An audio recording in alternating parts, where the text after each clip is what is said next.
Welcome to No Ideas Original featuring Shannon, Mr. Rob, and Zane. What's up, y'all? Happy New Year. Happy New Happy Year, New Year, fellas. Good to see you. Good to We're see back. you. Everything is well. Hopefully this new year brings some good stuff. You know it. Hopefully everybody enjoyed the best of clips also. Yeah, those are nice, man. We got Good edit work, bro. You put your good foot in there, man. we gotta give Zane his props though, because Zane been trying to for the longest put together a best of show. Like we got to put together a best of. So yeah, we put together a best of. There you have it, the best of so far. I'm looking forward and I'm excited to what else is to come for 2021. So how just been your New Year? We got some nice lineups, man. My New Year came in pretty well, man. It was quiet. We didn't have no kids. It was just me, the wife, and the dog. So it was pretty dope, man. All right. What about you, Zane? New Year's, man. Brought it in down here, a positive note, good frequency, a clear mind. Just really being thankful for just making it through last year, man, because a lot of people that I know, family, friends of friends didn't make it, man. And just shout out to everybody out there that just on a new leaf right now. It's basically like a reset button. So but overall the New Year's was excellent, man. Drank good, ate good, laughed, plenty of laughter and all that other stuff. Good spirits, man.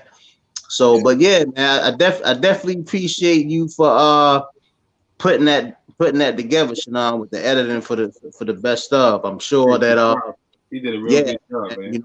And hats off to both of you fellas, man. For just doing an excellent job, and for me too, man, because you guys had started it and added me on for it, so I definitely appreciate that. You know what I'm saying? So collectively, we got a lot of stuff in store. This year is gonna be better than last year. Yeah. Put it this way: any year going beyond gonna be better than last year. Yo, it's funny you say that because the messages were flying. Was it early this week or last week? Like, yo, was on fire. We already lined up a lot of interviews. Yeah, that folks are going to be excited about a variety of topics. We got a good interview tonight. Also, we're anticipating that Shannon Holmes is going to join us. He's running a few minutes late, but he is going to pop on. We're going to shout out to Shannon Holmes. Yeah, we're going to pick his brain on. Basically, an author. But yeah, man, I agree with you. You know what? Like, it's a new year, and to me, anybody who is now alive in 2021 should have gratitude after everything that we endured in 2020. Like 2020 to me was just like the year of it's going to go down in infamy, right? Like you think about from everything that we experienced with COVID to the Black Lives Matter, the protests, the economy, it's just everything from the election stuff, and now to be here, just to get to this place. We don't know what it is, but we just anticipate that it can't get any worse than what it's already been. Right. For me, like bringing in the new year, and I'm gonna be honest with you, I didn't even make it. I was asleep. I was knocked out. Really? Yeah, man. I was out. I was knocked out. You had some wine, some champagne prior to the? I'm at that age, man, where like if I ain't out in the street, if we ain't out in the street, then I get to a certain time or whatever, yo, I'm in bed. I'm knocked out. Like you took a nap around 10:30 and couldn't wake up. Then. Yeah, man. Like yo, I think like right after the ball dropped, my eye might have cracked open and seen the TV screen, whatever. But yo, for the most part, like I was. Yeah. Surprisingly, I was up. Me and the wife, we kind of danced the night away. We was dancing, man. Oh, yeah. We had the music playing there. We was two-stepping. It felt like old school times. We had no kids. Yeah, that's cool. And we had a couple of family on the video chat. So we kind of. How was the food, bro? The food was pretty good. The food is always. Come on. He says, "Oh yeah." I got you. Shout out to Nell's Kitchen, but we kind of just brought it in a good vibe, man, and it felt good because like Zane said, man, 2020 was a tumultuous year. Yeah, man. If anything could happen, it did happen in 2020. So gratitude is the attitude. So if we made it to this side of the calendar, just thank God that you're here and be grateful for, just having air in your lungs and you're able to do things that you're able to do. So yeah, man. Yeah. Yo, happy New Year to our viewers and our listeners also. Yes, shout out to y'all for holding us down too. Yeah. Putting the word out there for us. Yo, so while we're waiting for Shannon Holmes to join us, let's talk about what's been the topic of the week. The topic of the week, everybody knows about the riots, see, and what we've seen. What I I was sharing with Rob earlier. What I anticipated was that I knew for a while that it was going to happen. My thing is, I'm like, is it going to be us? I see Rob put up a post, and I was saying that the reason why the riots occurred is because people got upset that the people that are already disenfranchised couldn't be further disenfranchised by overturning the election, and that upset them because they have the unmitigated goal to say that here it is that these people of color have put this man in office, and in that now they didn't put these senators in office also. So that to me was just a culmination of something that's been brewing for the whole year. And I think that anytime you have somebody who has this dangerous rhetoric and continues to stoke the fire, it's like he just threw a match on gasoline. And to me, it's like one of those things where it went so far. I don't even think he realized that it would go that far. And I don't know if he had regrets about it, but yeah, I'm not surprised. It's disgusting. And 5 people lost their life. Yeah, well, I think go ahead, Rob. No, you go ahead, bro. Remember several episodes back, fellas, we was talking about we have a inclination that Trump is gonna incite something to go on in order, like right before Biden gets sworn in as president. And to me, I was telling some fellas yesterday and the day before, I think it's going to be about 2 or 3 more situations that's going to go down. Like that, the unfortunate situation that happened down at the Capitol building and all throughout DC. I don't think that's the ending of it. That's just a precursor right there. I agree. I can see it. I can see it hitting other cities and other situations. Yeah. Being inspired. I hate to use that word, but inspire some other fools to do something stupid. All I ask, if anybody listening and watching, man, just be mindful while you're out in these malls and these shopping areas, and watch what people are doing, because someone's going to want to make a spectacle of themselves and feel like they're going against the grain because Trump lost and now they think they can run shit. Let me tell you something. If you looked at everyone that was in that raid and that riot, you see the people that you seen in there. It was all grown ass Caucasian males, the same type of individuals that think they can run this planet, run this world. Mm-hmm. They was in them. They was all in there, and I'm looking at them like, yo, why is this even happening? How is it happening?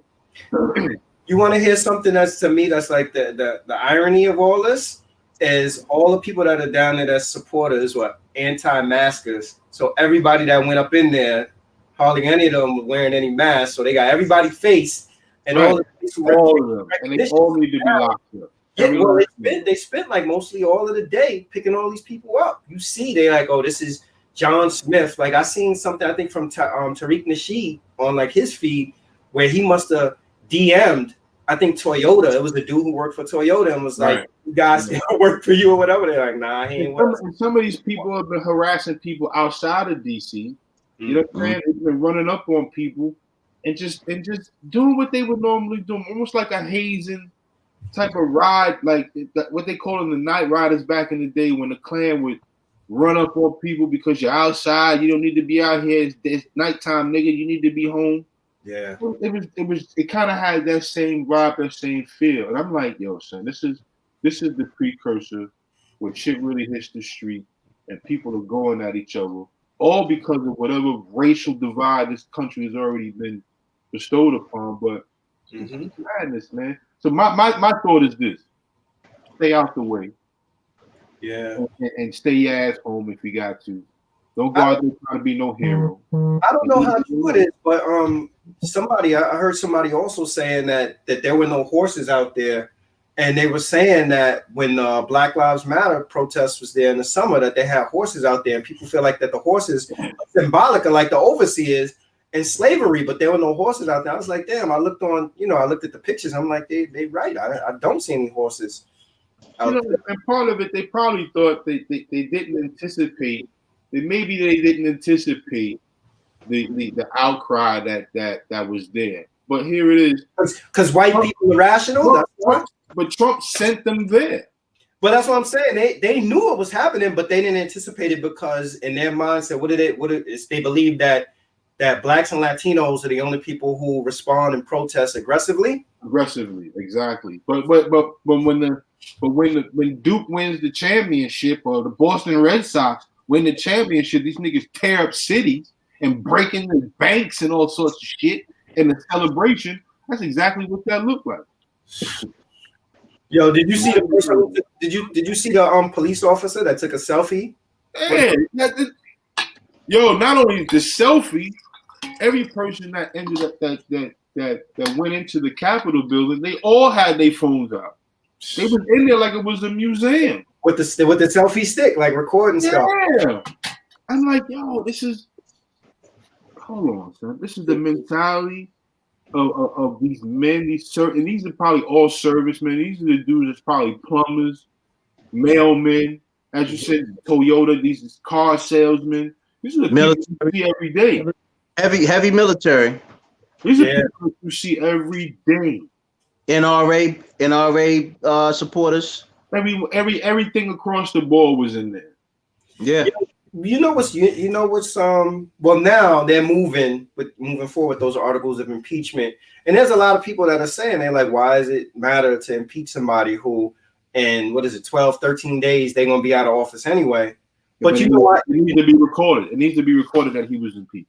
Yeah, and you know why though? Because if they impeach him, then I think that takes him out of the game to run for federal government ever again, and they want to ensure that he never has the opportunity to become an elected official again. You know, he's gonna try again. If you let this slide, be prepared to see Trump in the ballots somehow, some way, trying for a second time. Trust me, he's not gonna give up that easy.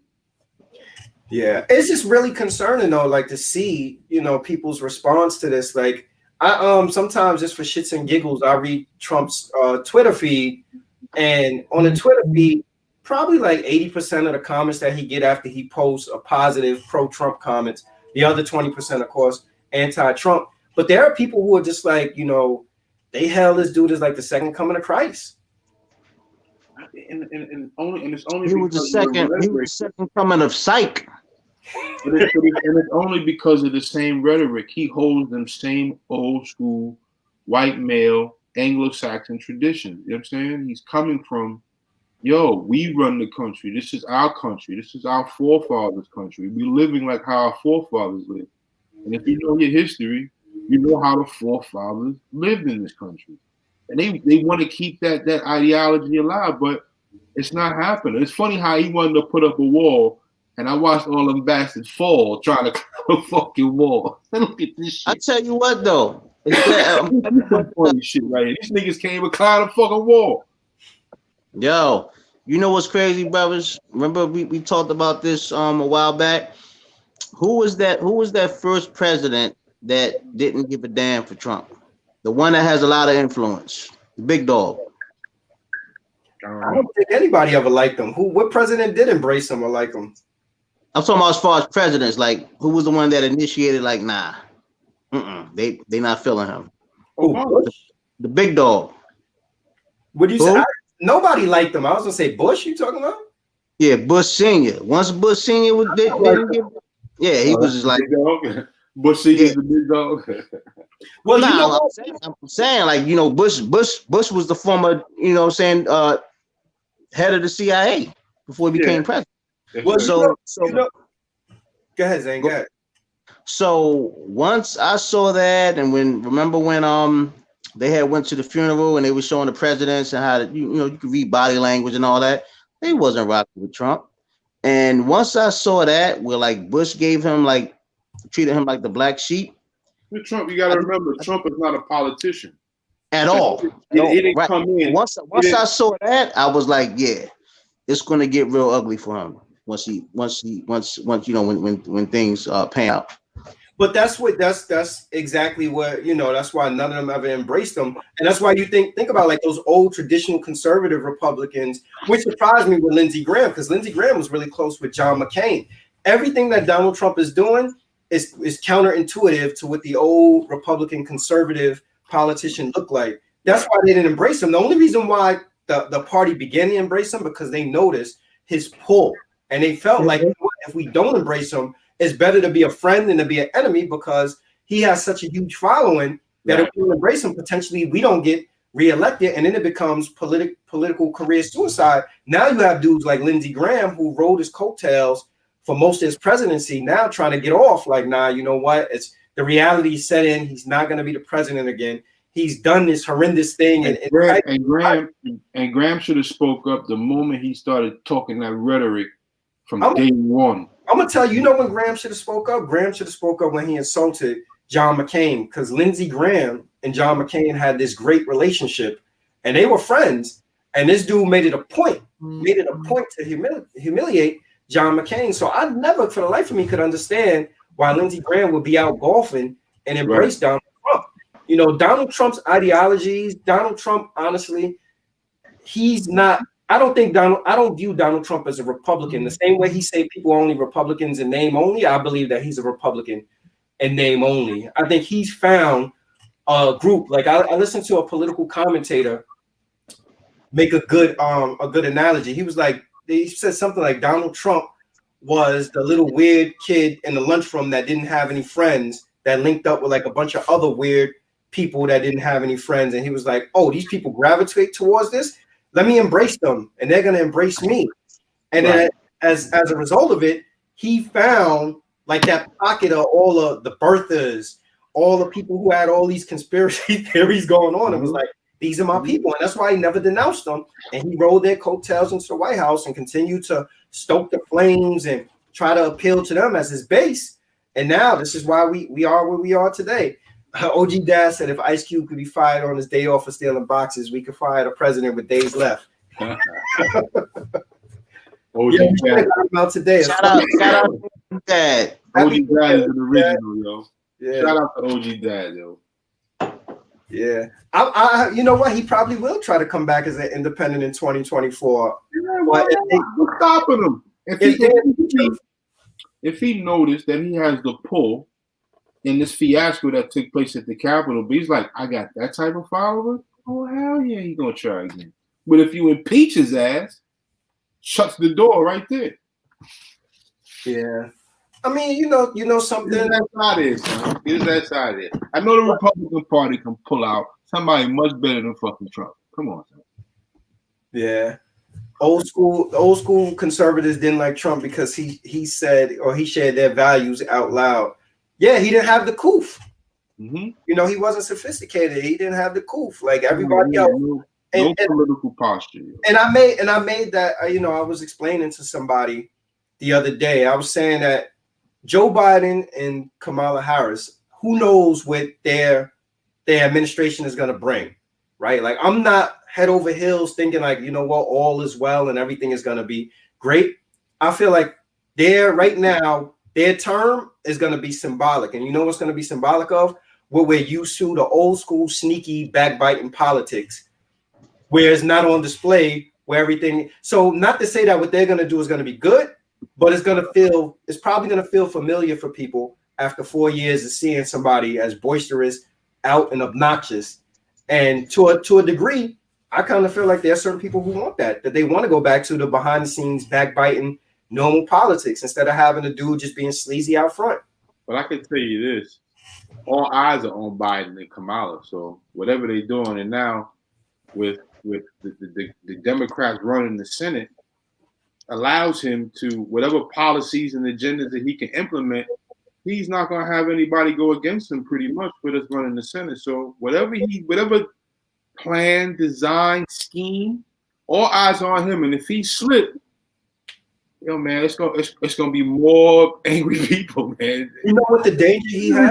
Get into politics, because this because the things that you're asking for, you're waiting at the dinner table. Well, damn, well, where's my gravy? Well, where's the peas? Where's what I asked for? When in essence, what you're asking for is the things you should be doing for yourself. You shouldn't be waiting for nobody to come do nothing for you anyway. Mm-hmm. You're out there creating it for yourself and teaching those around you how to do it the same way. But if you're waiting for your $600 stimulus, and you're waiting for this and that for other people to give it to you, well, yeah, you're gonna fall right back into that same ideology of Democrats have always thought. Well, now that we got Democrats in the office and in the Senate, do for me. Like everything is gonna happen. Everything is the yellow brick road is gonna come down Boston Road now. So, but you happen that way, son. You know something though. Here's the thing, because this is where I feel like Democrats get off the black train, and I say that because even with the Democrats having the Senate, I still feel like that there are some Democrats that are not going to 100% be in agreement with some of the initiatives that people want put forward. Like you think about, even when I don't know if it was Chuck Schumer or was it AOC that was saying $50,000 excuse the student loan debt, and I think that Joe Biden was like, no, 10,000. So philosophically, they still have issues within the party that they have to work through. So right. if everybody's under the assumption that just because they have the majority, that all those Democrats are going to get on board with right. all of that stuff. Remember, there's a whole lot of infighting amongst Democrats and conservatives. One of the things I think that conservatives do better than Democrats is that when it's time to stick together, truth be told, a lot of them stick together. The only person who was an outlier initially with all the stuff with Trump, I think, was what's the dude who had ran for president? What's the guy? He ran against Barack. Now he moved to Utah and became the senator. Who, Mitch? Not Mitch McConnell. What's the dude? I forget his name right now. The guy that owns Staples? No, what's his name? Somebody put it in the chat. What's his name? He's filthy rich. And Mitt Romney. Who? Mitt Romney? Mitt Romney. Mitt Romney was the only person. No, Mitt Romney owns Staples. You okay. Know that? Mitt Romney was outspoken for the longest about Donald Trump. But all those other people, even Mitch McConnell, even the people who didn't disagree, who were not in agreement with him, they kept it close to the vest and they didn't say anything about it, and they just were supportive of whatever it was. That's why you think all those people he put forward for the Supreme Court was getting confirmed. All those judges, he was pretty much getting everything through. I don't know, honestly, if Democrats have the backbone to do that. Or do you? Well, yo, I can tell you this, man. The voters, for all the voters who went out and voted for Joe Ossoff or Raphael Warnock, I mean, anything that you put in front of Democrats now, they're gonna be on these politicians to follow through whatever agenda that they got mm-hmm. that they got laid out, or that they said they're gonna put out there. So, yo, I think the voters is gonna win this time around, man. I hope. Biden said that they're going to vaccinate 100 million people in the first 100 days. That's going to be tough. I don't see that happening. I don't see them vaccinating 100 million people. I don't know if it's 100 million people that's going to be in agreement with taking the vaccination. I don't think so either. I'll tell you who's not taking the vaccination. This brother right here. OG Dad said the good thing about the rioters is that most were old and dying off, no mass COVID catches. Stick they behind, lock them behind up and just forget about it, right? Yeah, only thing that means we're gonna put COVID in a federal prison now? Yeah, right. Can they get out early because COVID's in there? No. Yeah, you know what's a crazy conspiracy I heard? I heard somebody was saying that the reason why some of those people are coming forward also is because they're under the impression that Trump is gonna pardon them. Which technically he has the ability to do. Yes, he does. Until he's out of there, he can pardon a couple of criminals. Yeah, he's already pardoned some of his friends. Yeah, he has the ability to do. I mean, I don't know what it would be for him, whether it would be political suicide. Well, he already in the political. He's already in the suicide seat, so he might right now, Donald Trump is on the joint where you break curfew. Like, you already missed curfew. I'm just staying out. Forget it. Yeah. I'm gonna just get caught. That's why let me sit on the bench and smoke this cigarette. The authorities come. He's so far gone. Yo, he's so far gone when it's like. And he said he's not going there. He said, "Yo, the hell with that inauguration. I ain't going." Do you think they're gonna? Do you think they're gonna arrest Trump? Can Trump get arrested on all of this? I don't think they're gonna prosecute him. I just think they want to make sure that he never gets into office. And Trump keeps saying that he think that they need to refine these the election laws and all that. He's telling the truth. He's right about that. I agree with him. Like they need to refine that. And Tanya was saying to me today too. I'm like, yo, I'm in agreement. She was like, they need to really rethink what the qualifications are to be the president after having this experience. Yeah, son. Listen, man, you gotta have some political background. It took a political science class, something, yo. Can't just be a personality and show up to the gate like I'm ready to play. Like, yo, here's the $1 million question though. Now having gone and experienced Trump's candidacy, and I asked folks that's watching to put it in the chat also, would you have preferred to have had Kanye West over Donald Trump for your president? Kanye West. I don't even want to. Donald Trump. And yo, here's my wild card: Kanye West, Donald Trump, or David Duke. You know, ain't no Duke. It'd have been a riot a long time ago if David Duke would have been in that thing. Hold up, Zane is thinking hard about it. Those three? Yeah. I would rather have. You throw one other person in. I don't know. I think he may be deceased, or Gary Coleman. Nah, you crazy. Come on, man. That's my hey. That's our cousin from the Alabama bloodline, man. Nah, that's yours. I'm not on right, well, you know what I mean. Yeah. Shout out to the Woods family, man. Yeah, that's the Gary Coleman from Different Strokes is actually my older cousin.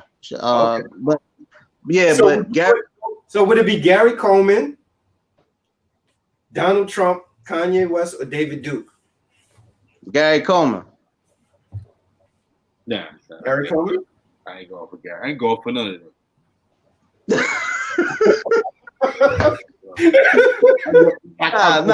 My imagination, I would love to have like a constant Kanye, him, but yeah, he's too fickle, son. He goes in and out of tantrums too much, man. For me, it'd be just like Trump in a sense, yo. But more on, he'll have us out there jumping in the Capitol building, we'll get slayed. Fucking Capitol. But low key, you already had Kanye in the office having Trump, like a person mental health issues, bipolar, probably not medicated. Not medicated at all. You know what though? You know what? I think I would fix that. I would say Kanye West. You would say Kanye? Because first of all, Kim Kardashian would be a dope first lady. That's where you go. No. But see, as we already know, Kim Kardashian's for prison reform and all that other stuff. So a lot of that stuff, like she's very intelligent. Like even though she has a bad rep from the Ray J stuff and all that other stuff, but ultimately she. What you said? You said she got a bad reputation from Ray J? Not the sidetrack, but she got a bad reputation from the Ray J stuff? Why you say that? That's how she became popular from that videotape. Yo, you know something? I'm being real. No. I was about to fix it though. I was about to fix it though. I was like, even though when that came out, she became like a mega star from that, she was still able to establish her brand. And a lot of times people don't even like think of her with that no more. They think of her more as a businesswoman, you know, TV celebrity and all that other good stuff. But ultimately, I think even if Kanye West was president, she would help him bridge the gap to a lot of the stuff that's going on right now that are you know passing legislation and stuff like that in order to make things a little bit better than what it is right now. But now the only thing about Trump is that Trump is very transparent, and David Duke is very transparent because we both know what they stand for. You know what I'm saying? I was laughing about. I was joking about the Gary Coleman thing because we don't know what he knew about politics, but David Duke do hell no. David Duke do hell no. Trump, Nah, he will fall second. First to be Kanye West out of them four. Okay, yeah, I don't. You know what? Gary Coleman might not be a bad idea out of all of them.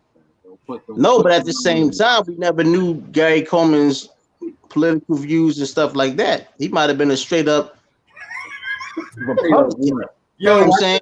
Talking about family. So I mean, shit, family or not, if you wrong, you wrong. No, man.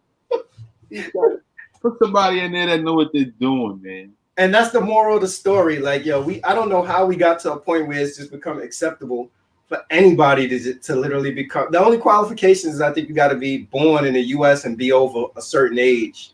What is it like? And be liked, and that's it. And be liked, and in American culture, you can sensationalize anybody to be the fucking president. Well, you know, it's funny you say that because Rob, check it out. These are my quotes. In reality, the forefathers of the country supposedly had took care of the election as being a popularity contest by putting the Electoral College in place, right? Because the Electoral College is supposed to help to defeat a person who's just wildly popular across the globe. But here's the thing to think about. Only thing it did was really encapsulate a person's popularity per state. So if Trump is wildly popular in Alabama, it's pretty much a shoo-in. How many toss-up states are there actually when election time come around? It's a handful.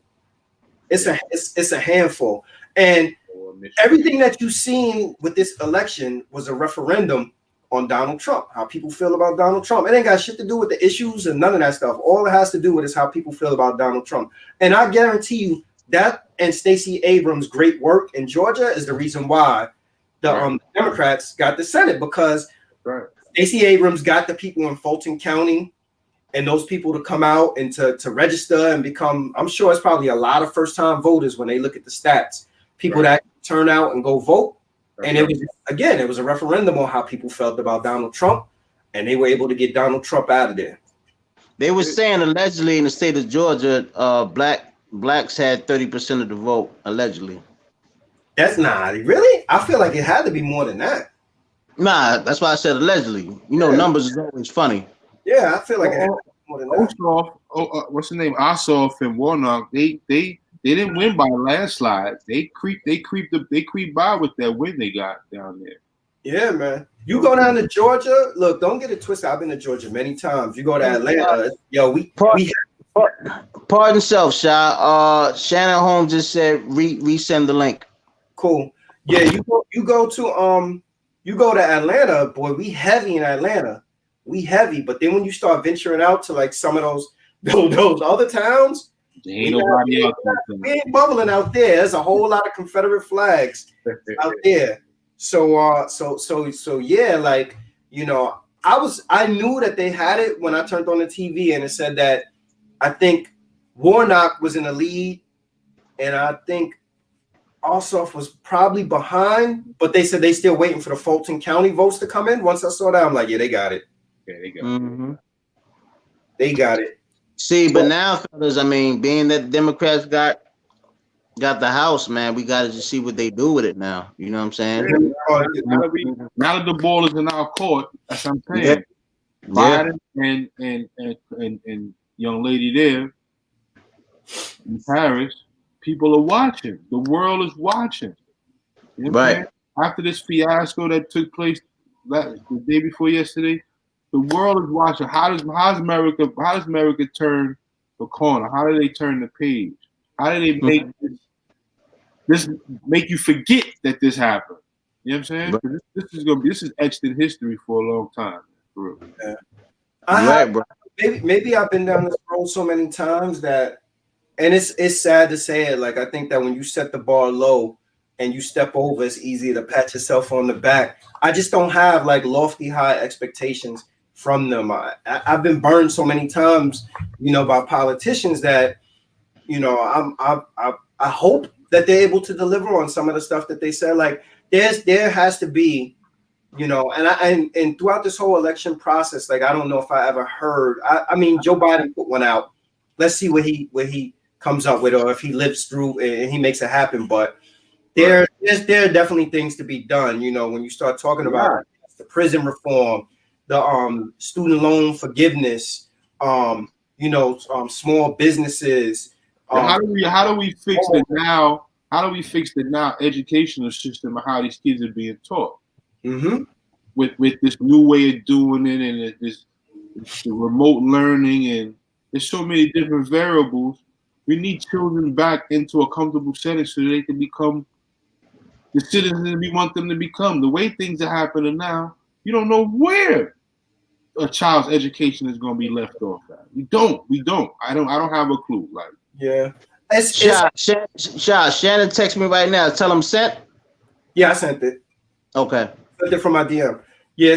So for me, it's like I look and there's such an enormous disparity in terms of the wealth gap that I don't know what they're going to be able to do in 4 years to close that gap. But I definitely think that there's initiatives that they could put forth to help to start closing that gap. Like you need to, we have to have candid conversations about white privilege and how that disparity in the wealth gap has impacted people. And I don't know if white privilege, redlining, all of that. Exactly. And I don't know if it's so ugly. I don't know how far they're going to be willing to go. You know, I think like there's a fluff part of it that as politicians and during this whole election that they talked about, you know, because Black Lives Matter was the tagline. But now's the time for them to actually take actionable steps to actually try to make some type of correction. And again, I don't expect this to get undone. We're talking about years and years and years of people being oppressed and years of a head start advantage that they just frankly that white people have on people of color. That's right. And it's not going to change. But like I said, the only way it does change is if we start collectively taking control of our thoughts and actions and really working together to make something for ourselves. I mean, look at what we're doing here with the podcast, man. We're trying to branch off and add people to it so we can make something of it on our own. You know what I'm saying? We don't need any outside sources or any affiliations to make our names big. We're starting like grassroots, man. Yeah. One more question. Pardon, so Rob. Yeah, bro. Shannon asked. She said, basically, can he talk on the phone? I told him. If he click on the link, he'll be able to come. The link come right in. Come right in. He could click on that link and come right in. But yeah. So here's the other thing that's been lost on me that I haven't seen that I like to see. I don't care what nobody says. Stacey Abrams need a position. She need a position in that cabinet. Like she helped deliver the White House, and not only did she help deliver the White House, she helped them deliver the Senate to them, also.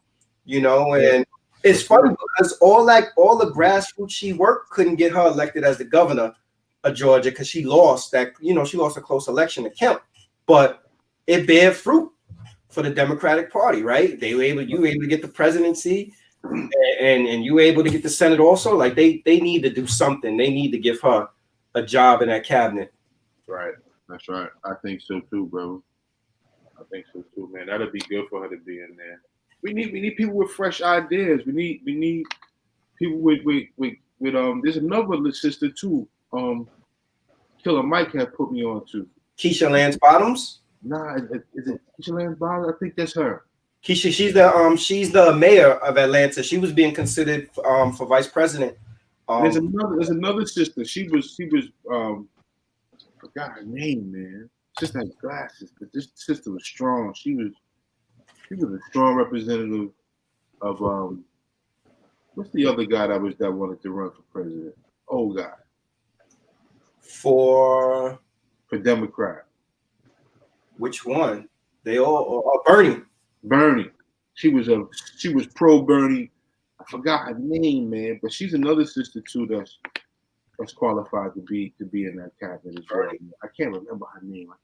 Yeah, OG Dad. I feel you, OG Dad. That's why I said I'm like, look, man, like, yo, I set the bar low. You know, my expectations are low. So if I get anything, I'm like, all right, I got something out of the deal. I just, I know how politicians are. But you know what?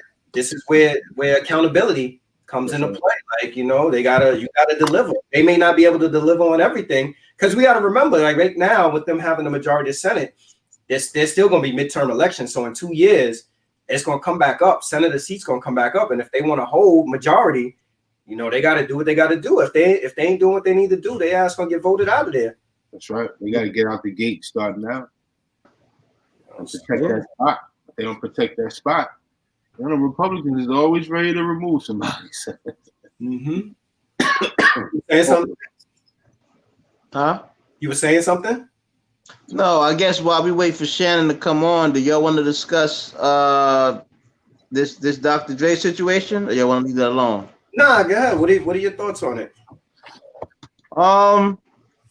It was reported on certain sites that he is going to kick out $2 million temporarily, I think until like April or something like that, or late March.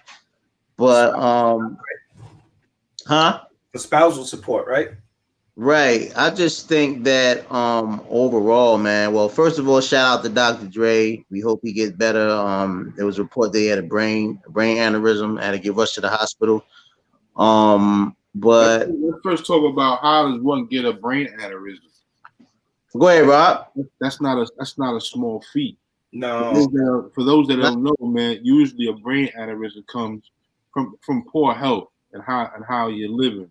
One of the things I researched is find out from a heavy excessive alcohol drinking may give you brain aneurysm, along with, you know, heavy doses of cocaine, high blood pressure. Anything dealing with you not getting the oxygen that you need to your brain versus coming from your heart, you can get a brain aneurysm. You know what I'm saying? The way you think, and based on what he's going through with this divorce thing with his wife, I can imagine the type of pressure, stress he's putting on himself, and the stress that he's putting on himself. For someone who wants $2 million a month, who in the world needs that? Like, come on, I don't give a fuck if you help me build whatever it is that I build. No one deserves $2 million a month. I don't care what it is. I don't give a fuck. Brain aneurysm. Trust me, I had a friend, rest in peace, my man Stan Strong, who died from a brain aneurysm. He was a good guy. He was about to be one of the biggest DJs in New York City, and his life was taken short because of a brain aneurysm. So all these people out here stressing, you know, find out, you know what your numbers are, know what your blood pressure numbers are, know these things, man. Know what your creatinine levels are, and don't fall victim to these bad health crises, man, because we can turn things around, man, for real. Yeah, I'm guessing. I don't know his circumstances, but I'm guessing it's probably a result of high blood pressure and the amount of stress that he's under. Amount of stress. I'm sure he still drinks. I don't want to know. I don't know if he does any cocaine, but I hear excessive use of cocaine has a lot to do with that. And what is a brain aneurysm? It's a sac that sits in your brain that swells up. Now, if it ruptures, pardon self. This is Shannon Holmes texting me again. He said he don't see an email. I sent it to him through his DM. Does he want me to email it to him? Yeah. Okay. All right. I emailed it to him. So yeah, it's unfortunate. A brain aneurysm, and what is fortunate is that I don't think the aneurysm ruptured. So, you know, they were able to catch it and I guess treat it so that part of the brain swelling goes down and it doesn't rupture. You know what I mean? So, you know, shout out to Dr. Dre, man. We don't want to see no more of the icons fall victims to bad health. Yeah. Go ahead, Zane. What were you saying about him though? Yeah, I was just saying, man, you know, it's very unfortunate. I think maybe the reason why the overall payment is a lot lower is because, all right, he got the email right now. Is because you know, maybe she had to change her heart, and knowing that he's going through them health conditions, that would be pretty insensitive to, you know, bash and try to push this situation, being this dude had that unfortunate situation, you know, and he's still up in the hospital. But See, I mean, that just comes to show you, man. Like, I mean, you know, Hollywood and all that other stuff. And when things go bad, it go bad. When it's good, it's good. But at the end of the day, man, I mean, we just hope that, you know, that Dr. Dre do get better. Yeah, man. I just feel that the money that she was asking for was just way too much, bro. Wasn't she asking for like damn near what, two million a year? I mean, 2 million a month or something? A month. Yeah. A month, man. But I was on the impression that he had a prenup. Yeah, well, Me yeah, too. Yeah, me too. But she Because trying to get around that shit. Yeah, yo, hey, you know what's crazy about it? They said that he allegedly did a trick bag move. He had a copy of it and ripped it, acting like, okay, you know, he don't care about the prenup, but he really had one in the stash. I think he had a copy of, you know, of course, for him and for his lawyer. So now it's like, yo, like, but another thing too, I don't know if y'all noticed this. They put on on several credible websites, social media websites. They said that she invited him over the house like last week, even though that she felt threatened by him allegedly, I guess physically or mentally or verbally. And why? And then why? Drama right there. Baby mama drama. After you call the cops, you want to come over and make me dinner, right? That's crazy, right? So keep in mind, she invited him over several days ago, and then a couple of days later, this dude have a brain aneurysm. Come on, yo, that don't even sound right. Oh, yo, not on top of that. Say allegedly, Zane, when you saying that, because it sounds like you insinuating something. Yo, but on top of that, no, I gotta say allegedly in order to, you know, protect what I'm saying.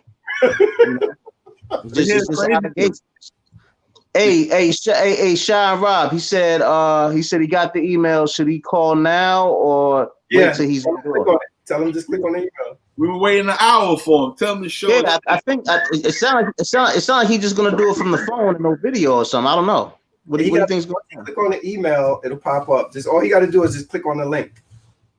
Yeah, I told him. So I don't know if he just wants to call or he's doing the actual video link for the virtual interview. Yeah, just tell him click on the link. Okay. Nah, I told him 2 times already. Yeah. I'll tell him again. Click on the link. Yeah, that was some baby mama drama. Yeah, man, and we already know that he got like I think 2 or 3 other baby mothers, right? I don't know. Does he have a kid with Michelle? I think so. Yeah. Yeah, and then he has it was reports about he has a daughter that he hasn't seen in like 17, 18 years. And she was reaching out to him, but then she said, you know what, she don't even want to contact him for no money. She just want to just talk to him. Well, you know something though, at the end of the day, I don't know. I think didn't at one point they reported Dr. Dre was worth $1 billion? Yeah. There you go. Deal. Oh. Yo, what up? Peace. What's up, Shannon Holmes? Appreciate you coming on. Sorry. What's good? Nah, you walking in the hood? Where you walking the streets? Walking the streets, Gary. Gotcha. All right. Well, ladies and gentlemen, we're joined by author from the Bronx, Shannon Holmes. What's up, man? How you doing? What's good? Yo, you talking to 3 people from the Bronx. I think you know Rob, right? From B. Definitely know Rob. Rob grew up underneath me. I like to say I grew up with Rob, but Rob's a couple years younger than me. So Rob knows me well, and I know him well. I think he know my character anyway. You know what I'm saying? So. Yes, sir. I know you very well, homeboy. You're the big homie. And nah, I don't do the gang. I'm not in the gang. I might bang like if we used to be gang. No gang related shit. But we don't do no gang shit. We don't do the gang shit. It was a block thing. You know what I'm saying? It was I always say how my life would have been different had I grew up 1 block over. Mm. You know what I'm saying? My 1 block over was a different school district. That's right. You know what I'm saying? I'd have been with Bronx and White Plains Road niggas. Okay. But because I grew up in the school district was PS 78, 135, and then we all met at Evander. Right. But because I played basketball, I knew those dudes prior to that. You know, it's crazy. And I always like to say, I always thought you was gonna be a hooper. Not even a hooper. You was also nice with your hands too. I thought you was gonna be a boxer too, brother. I never entered my mind, but like I'm the last of 6 kids. Like a lot of people don't know that I got 5 other brothers and sisters. A lot of people know my twin sister, but they don't know we got 4 other siblings in front of us. So I was the last of 6. So my father always told me like, yo, don't come home crying. Whatever you do, don't come home crying. And I never did. You know what I'm saying? I never came home and got. I always hated those dudes who had. I had brothers, but my brothers wasn't there for me. My brothers, they went to the military at an early age. So I got a brother that's 10 years older than me, and a brother that's 5 years older than me. That's right. So at 8 years old, my brother's 18. He went to the military to save his life. At 12 years old, my middle brother, who was a square, went to the military too. Okay. So it was just different, you know. I just grew up different. So I understand the gang mentality because, like, you know, the gangs got something over top of regular society. Gangs are open 24 hours a day. Regular society is 9 to 5 or whatever. So I understand that mentality. So, you know, I click with dudes I grew up with. So those same dudes, like from Hillside, Boston Road, I fought to be friends with. To befriend them. Yo, at one time in particular, you had a broken hand in front of the Stardust and got busy. That's a story. Yo, I had a fight in the Stardust with God Bless the Dead. I think Grady. Yeah. You know what I'm saying? And everybody thought he was gonna beat me, but it didn't happen that way. He was like 6'4", I was maybe like 5'10" at the time. And he rushed me to slam me, but I wound up slamming him.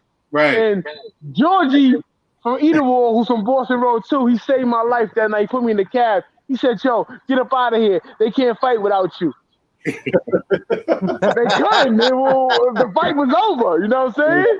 So, and from that story, you know, but story, like, even dudes from the Valley, God bless the dead, Cyril and Kinley, I went to school with them niggas. So when they came to beef with Boston Road, they wasn't checking for me. Oh, sir. Cause yo, Cyril used to, you know, buy me pizzas, like, you know, like I had a camaraderie, like, I mean, I ain't gonna lie, I had good friends in my life, man, and Cyril was one of them. Right. So to be a good friend, you had to have a good friend. That's right.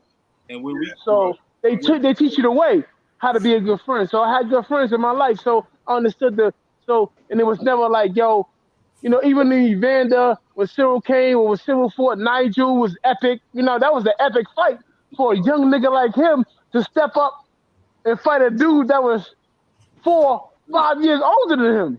And I'm gonna say this, growing up on Boston Road, if you didn't know how to fight, forget about it, son. You had to have hands, yo. You had to know how to square and do your fucking business. And I'm gonna tell you this, honestly.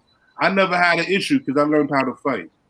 Period. Yeah, I mean, it's different now. Like, these kids, you know, they kill you. We went to free lunch with each other. We played basketball in the schoolyard, you know, learn how to slam dunk, run off the wall, you know what I'm saying? And Hillside Park, which they call White Boy Park when I was growing up, because white people lived in Hillside. That's right. They don't live in the lower. See, my history in Boston Road, you can never question that because I went to church over there. I went to St. Philip's and James. I didn't go to the school. I went to the church. Right. My parents are black Catholics. Like, that's unheard of now. Right. I learned how to drive on my way to church, bro. Right. My father worked transit. Like, my whole story is different from a lot of people on Boston Road, bro. Well, you know what I'm saying? Let's talk about your story then. I was about to say, how'd you become an author? Tell us your story, how you became an author. Yeah, okay. I mean, I was a long time reader, first time writer. The first thing I ever wrote was a book, but I always like reading. You know what I'm saying? My reading scores always exceeded my math scores.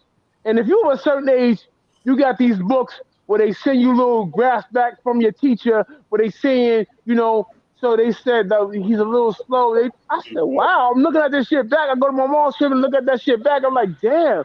They said I was slow. Like nobody ever said I was smart, but right. They say you're slow. At the end of the day, I ran with dudes 5 to 10 years my peers from Boston Road when I sold drugs. You couldn't come out on a block and be your age and just say I got work and just want to shake out and make sales. That wasn't happening. Mm-hmm. Niggas was checking you and they was chin checking you. Yes, sir. Who work you got? Who work you got? And if that dude name you said wasn't valid, they were smacking you and taking your work and telling them, yo, come see me. Right. That's right. And they meant every word of that. That's right. That's how it was. So, okay. So I guess in jail, I did 11 years, 2 3s and a 5. My last time I did 5 years. I met a kid in jail, and he just changed my life. He wrote 3 books, and I was talking to him, and I was like, yo, and I thought to myself, this is no knock on him. God bless the dead. I said, I'm smarter than this dude. I lived longer, I done more things, and I saw more things. Right. Because hustling with older dudes, you get a different window than you privy to hustling with dudes your age. That's right. So I always was a dude. My father made me. I had a license since I was 16. So when I first went out of town, I might have been 17. I might have 16. God bless the dead. I bought a 16 with my man Toy and Rambo. God bless the dead. We're gonna get into that later. We're gonna get into that. That's a deep story. That's a deep story, yes, sir. So I went out of town with him, and I can remember my mother asked me, "Where was you at all day?" I said, "I went to the music park, and the bus broke down." Because back then, it wasn't no cell phones, beepers. That's right. My parents didn't have no beeper.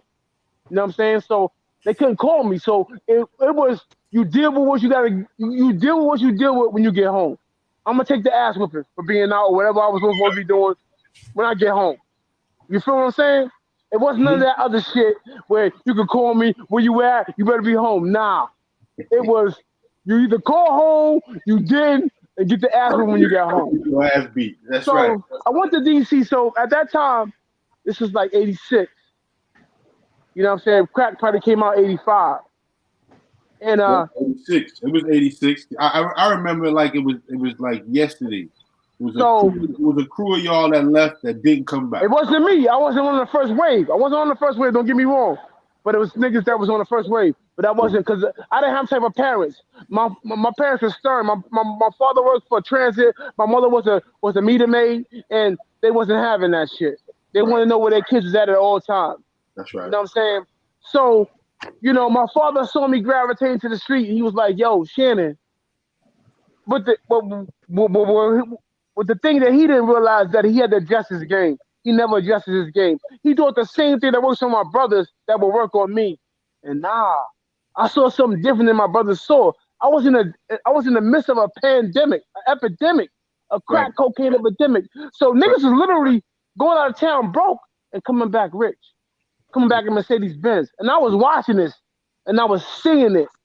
So my father says to me one day, he says, "Yo, Shannon, the shit you want, the things you want, you're gonna have one day in time." But I was from the microwave era. I wanted my shit not now, but right now. Mm-hmm. So I couldn't understand what he was saying. He was saying, "Yo," he told me, he said, a couple of times, he said, "Yo, you going to jail. You going to jail." And I was like, "He don't know nothing. He don't know nothing." I never had no pain to associate that shit with. Right. You know what I'm saying? What he was saying to me. As I got older, I did. Right. So he said, "You going to jail?" I said, "Yeah, whatever. And wound up doing exactly what happened. Whatever he said was going to happen, happened to me. And then, I mean, you know, I did 11 years in jail. He said, "Yo, Shannon," he said to me one day, he said, "Yo, Shannon, I don't know how you did all that time in jail." He said, "1 day in jail is too much for me." I said, "Wow." He said, "I don't got to look on my shoulder for nothing." I ain't did nothing to nobody. And this is my father. Not my stepfather. This is my father. But my father never adjusted his game from my brothers to me. Right. He thought the same things that he said to my brothers would work on me. They didn't. I saw something different. And I was infatuated by the streets. That shit excited me. You was growing up in a different time, so him relating to you wouldn't reach you the way it would reach your brothers. It did. And you took life into your own hand, and it's crazy. Exactly. I was willing to mortgage my today for tomorrow, and that's just fucking exactly. It's no other way I can put it. I mortgage my right now for the tomorrow, and I know a lot of dudes that didn't make it here. You know, when I hear these young niggas, they be like, "Yo, these old niggas think they know everything." I said, "Yo, homeboy, check this out. You can never make me feel bad about my age. I'm 51 years old. You can never make me feel bad about my age." I say I know a lot of dead young niggas. Yep. Charlie, Toy, Walt, I can go on, or Dame, one of my greatest friends in my life. Right. You can't never tell me about that, bro. You can't never. And I had to fight my best friend to be his friend. He wanted to know. You know, I said, "Joe, nigga, on Halloween, nigga said, Joe, I got an egg with your name on it." I said, "Joe, you hit me with that egg, we fighting." Nigga walked up to me and hit me with that egg, and we fought. Straight like that. But we became friends. So a couple of days later, I'm in 135, about to get jumped by some white boys. This nigga saves me. And a girl says to me one day, she says, "Yo," she said, just that same day I get on the bus, on a special bus. Everybody know who went to 135. We had special buses that bus us in to that area. Special, yo. So she said to me, she said, "Shannon, I didn't know you had that many friends." And I said to myself, me either. Because I was a quiet kid. I wasn't on the block yet, because I couldn't get on the block yet. Right. I wasn't that age. But I eventually did get out of the block. And I can remember my man Nelson Hayes and Vernon Hayes, God bless the dead. I can remember his brother chasing him off the block. Get the fuck out of here. And I remember thinking like, yo, I wish that was my brother. Wow. But my brother was a half a world away in Korea and Germany. So what the fuck my brother's gonna tell me? I'm 16. What they gonna tell me? They can't tell me nothing. That's right. They can't tell me nothing. That's right. Son. I was surviving without them. I was thriving without them. And right. I clicked with Boston Road and Fish. I clicked with them niggas. They was my friends. I went to 78, 135 with them niggas. And we just clicked. Yo, outside of Be More Careful, you got a book coming out with Boston Road and Fish, correct? Yeah, that's my autobiography. That's my ode to that block. I feel like after I lay that down, all them niggas nothing. Because when I got it, other than the niggas that walked to school with me, Junie, Blue, you know, Ronnie, the niggas that's my age, older niggas, they never met me no well, bro. And I didn't understand it. When I got the bag, the niggas was coming at my head like, yo, we could do this and we could do that. The niggas never gave me nothing unless I sold crack for them niggas. I took a 500 pack or whatever pack and I bought them back 300. The niggas never made me well. I understand them niggas now. I get it. That's right. I get it. Well, let's talk about Be More Careful, how that came about. And I remember. Okay, yeah, I'm getting off course. I'm sorry. I'm emotional. I'm sorry. That's all good. Yeah, it's all good. It's all passion. Be More Careful being the book that it is. And I remember it coming out because I remember going down to Baltimore. And you was like, yo, Rob, what you going to Baltimore for? Make sure you ain't going down there to get your hands dirty. And I was like, yo, I'm not going down there for that shit. He's like, look, I'm about to put this book out. And trust me, you're not going to want to go down there. And I stayed in Baltimore for 17 years. Wow. Baltimore is the craziest fucking city on the planet. But reading that book, I'm going to tell you this, reading that book, and I went down there in 2000, reading that book helped me understand the culture of Baltimore, because Baltimore is either east side or west side. Talk about how you put those words together to create that book. I mean, I've never met a nigga in the system that was more like a New York nigga than a Baltimore nigga. When a Baltimore nigga got love for you, it's bulletproof. That's fact. Only you can fuck that up. Shout out to Uche. You know what I'm saying? So I'm in Maryland. I'm on Maryland and DC. On certain sides of Maryland and DC, it's a line that divides it. Much like Mount Vernon in the Bronx. In the Bronx. In Uptown. So, you know, if you on Mont St. Michael's is on both. It's in both Mount Vernon and the Bronx. Yeah. So at some points in DC, you can cross the street and you'll be in Maryland. At some points in Maryland, you can cross the street and you'll be in DC. That's right. Yeah, because hey, Shannon, not to cut you off, because I live down here. I live down here in Maryland, and DC literally like 8 minutes down the street. I live right off the main. Well, the where main. you live at? Where you live at? Largo? Where you live at? I live out here in College Park with the University of Maryland. Yeah. Definitely. I live in Langley Park. Yeah, Baltimore Avenue, Route 1. Yo, I lived in Langley Park. Get out of here. That's right. That's the next block. That's the next street over. Like the next street over. Langley Park or TikTok Liquors over there near there. Yeah. Right on University Boulevard. I was just down there 2 days ago. University Boulevard and Riggs Road, bro. I lived over there. Yeah. So the street that separates DC from Maryland is Eastern Avenue. Yeah. Eastern Avenue. That's the prime meridian right there. But yeah, man, it's a small world, Brian. I ain't never knew you lived down there in Langley Park, bro. Yo, bro, I lived in Langley Park and I lived in New Hampshire Avenue, New Hampshire Towers, bro. Wow. All right, so tell you what, when you lived in Langley Park, right, by TikTok, you know about Kenny's Carryout? Nah. That's like when I lived in Langley Park, bro, you gotta think about this. This is like 88, 90. Oh, 80s. Okay, 88, early 90s. Yeah. So when I was out there, and when I was out there, it was a different feel. So I came out there, literally, I came out there for a weekend. And I sort of set up. I said, I'm not going back home. My father packed my shit and took it to my sister's house. Wow. I ain't bullshitting. I ain't bullshitting. The money was just that great. I saw too much money. I said, I'm not going back home. You know what I'm saying? I said that school, this is my rationale at that time, Evander. I said that school's gonna always be there. This money's not. That's right. Yeah. Let's keep this TikTok right on there, University Boulevard and Riggs. On the corner. Exactly.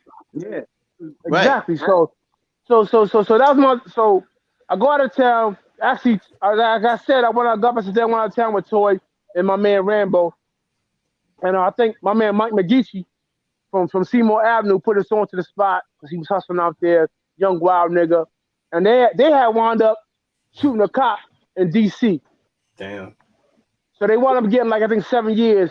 And I can remember my man Slick getting like 5 years in DC. I went to go see him at the DC jail, and I can remember I cried when he got 5 years because to me that was a lifetime. Because at that point we were just living summer to summer. That's right. We hadn't experienced death yet. We thought we was bulletproof. We was young, wild. And we was the front line of the crack era, literally. That's right, literally. We was the front line, the first young niggas. It was them and it was us. And they put us on the front line because they know if they get locked up, we going home to our parents. If they get locked up, they going to jail. Yeah. So we was hustling. So don't get me wrong. I call them dudes some good bad guys. There was some good bad guys. A lot of them was good bad guys. But when we got to DC, them niggas lost their fucking mind. The old niggas that was in front of us, they lost their fucking mind. That money corrupted them and spoiled them. Any bone of integrity they had in their body, they lost it over the bread. I remember being in front of the starters, and the nigga Knott rolled up on me and said, "Yo, shorty, why don't you come out of town with me?" My punk ass said, "Nope, I ain't going out of town." I was 13. But mind you, I was 13 years old. You did the right thing. You did the right thing, bro. In front of the starters, I remember I had a fur hat on and a clout jacket, and Knott rolled on me like, "Yo, shorty, what's up? You looking good, son? Why don't you come out of town with me right quick?" Yo, a lot of niggas was leaving niggas in jail and not bailing them out. Like it was certain codes to the game that niggas was breaking. And it's funny you mentioned Toy because right at that time, Toy was me and Toy hung out every day. We played ball together. We was Toy was up the hill. That's right. But because his cousin was from down the hill, right? He had like a easy pad. You know what I'm saying? That's crazy. I mean, but at one point in time, I didn't get that up the hill, down the hill shit because we all rolled together. We was one.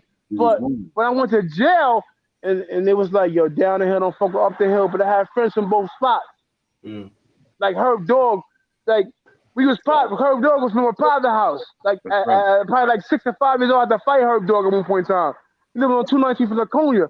That's my brother. That's my bro. I love that dude. Like, you know what I'm saying? And we love each other. But at one point in time, we fought. We was kids. But we was friends. We was always friends, no matter what. Yeah. That's right. No matter what. So, you know, I had to fight a lot. I had to fight Ronnie. I had to fight a lot of dudes I grew up with. But it wasn't no malicious shit. It was just to see if he was tough. Yeah. Well, tell you what, like, you know, we talking about the knuckle game and all that. What was your toughest fight, honestly? I'm gonna tell you. I'm gonna tell you this though, real quick. The nigga nickname was Larry Holmes. That's all I'm gonna say, sir. No, what's his name? I'm gonna tell you who. I'm gonna tell you who's my toughest fight, Sevy. Sevy? Because he was a wrestler and I was a fighter. Wow. So he had hit my sister in school. You know that shit couldn't fly. Yeah. So I went right out to Boston Road, and you know, before her boyfriend even got there, her boyfriend was live wire from 219th. That's when 219th and White Plains was live. Yeah. Like you couldn't even come up that train station without them niggas snuffing you. Yeah. So Sevy was 260th and I was 220th. Damn, 40 pounds difference, man. No. That's the block. There wasn't no difference. There was no difference. The block. Okay, the block. So okay. That's the block I grew up with. We grew up in between. He grew up between Laconia and Laconia and Paul. Then I grew up between Laconia and Paul too, just 4 blocks up. So I had no problem with Sevy, but you hit my sister. I got a problem with you, bro. Yeah. But before that, prior to that, Sevy told me, he's like, yo, could you please tell your sister to leave me alone? I'm like, yo, what the fuck? You know what I'm saying? Like, but I guess he did something. My sister would press you. My sister was just an aggressive girl, man. I said if my sister was a dude, it'd be a lot of dead people in the world because she was tough. Don't get me wrong. She was an ugly, tough girl. She was just tough. She was pressing. We grew up fighting, and that's what she did. You know what I'm saying? So yeah, brothers. She had on them brothers, B. So when Sevy did that, he hit her, whatever. I had to come out. I had to represent myself. There was no ifs, ands, or buts about it. So I went outside. Yo, you hear my sister? You know, nigga took it off his hood. I snuffed him. Boop, boop, boop. You know what I'm saying? In front of my man building. But we fighting in the middle of the street. So the nigga, I got him in the headlock. Or he got me in the headlock, and I picked him up. I suplexed this nigga, like on the street, on the pavement. Doing backwards, thinking that was going to break the headlock. Nah, that didn't break the headlock. That nigga was slamming my head into the sewer. I had to tap out. I ain't gonna lie to you. But we lived to fight another day. This is my point. You know what I'm saying? I heard the older niggas say back in the days, run away. Live to fight another day. And that's what these kids don't do. They can't. It was before camera phones. We had to fight. The nigga, he beat me. He got the best of me that day. But he knew that I was gonna fight you when I see you again. Yeah. You got me that day. That's right. We didn't fight again, but you know, he knew. Point taken. His point was taken. He was the better man that day. My point was taken. Nigga, you hit my sister again, we fight it. Ain't gonna be. That's how my father raised me. Yeah. Yo, what's the process like writing a book? How does one start to write a book? Yo, bro, I had to find my way. Nobody held my hand through that shit, bro. Niggas don't hold your hand through nothing. It's how bad you want it. Niggas think they want it. Me, I had to have it. So I went at it like that. So my thing was this. I went to the prison library and found the book about writing book, and I read it. And I underlined it. The little things. I underlined certain principles about writing because I knew I was not speaking the King's English. I knew who I was talking to, who my audience was, and who my market was. And that's who. So I dumbed it down. I had a cellmate at that time. This nigga was eloquent in his fucking handwriting. He was eloquent in his letters. And every fucking 5 words, I had to go to the dictionary to find out what the fuck this nigga was saying. I didn't want to be like him. Right. You know what I'm saying? So I made a conscious choice to dumb it down. And I was gonna ask you about your writing style because reading, be more careful. It sounds like a conversation that you would have on the street, literally the entire book. But it's in depth enough that it holds your attention to want you to continue to read more. Talk about your writing style and you putting that together, man. Because hold up, let me put my charger on. But my writing style was I don't know, like they coined you the king of urban fiction, brother. But listen, because I had to find my voice. I had to be by myself just to find. That's the greatest thing I could tell you. I had to be by myself just to find myself. So I didn't read the dude's book that taught me that not taught me how to write, but we talked about writing. I didn't. Yeah. I was small enough. I wanted to be the first me, not the second him. That's right. Right. So when I found my voice, I was in the cell thinking like, damn, am I feeling myself? Is this really me? Hold on for 1 second. I'm trying to get my portable charge out. But I'm trying to figure out if this really me, you know, or I'm just feeling myself because, you know, when you got these ideas in your head and they come to fruition, you wonder. That's right. I don't know about nobody else, but I damn sure did wonder, like, yo, dog, like, yo, Shannon, like, yo, can you do this shit? You question yourself. Right. I had to question myself.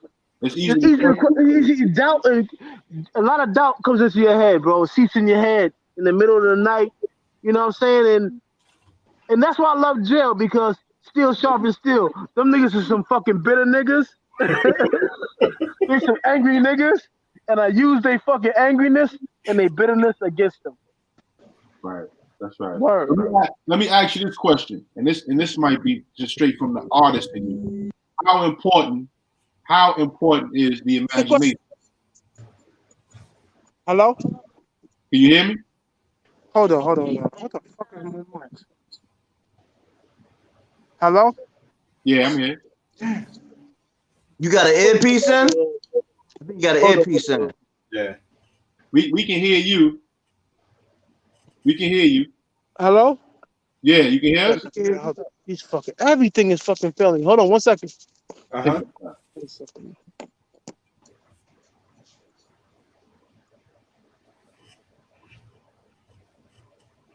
Part of I'll be right back, fellas. Can y'all hear me? Yeah, we can hear you.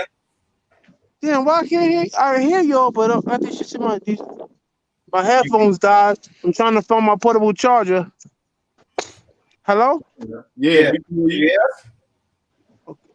Yeah. Hello? Yeah. Hold on, let me put you on speaker. Hold on, put me on speaker.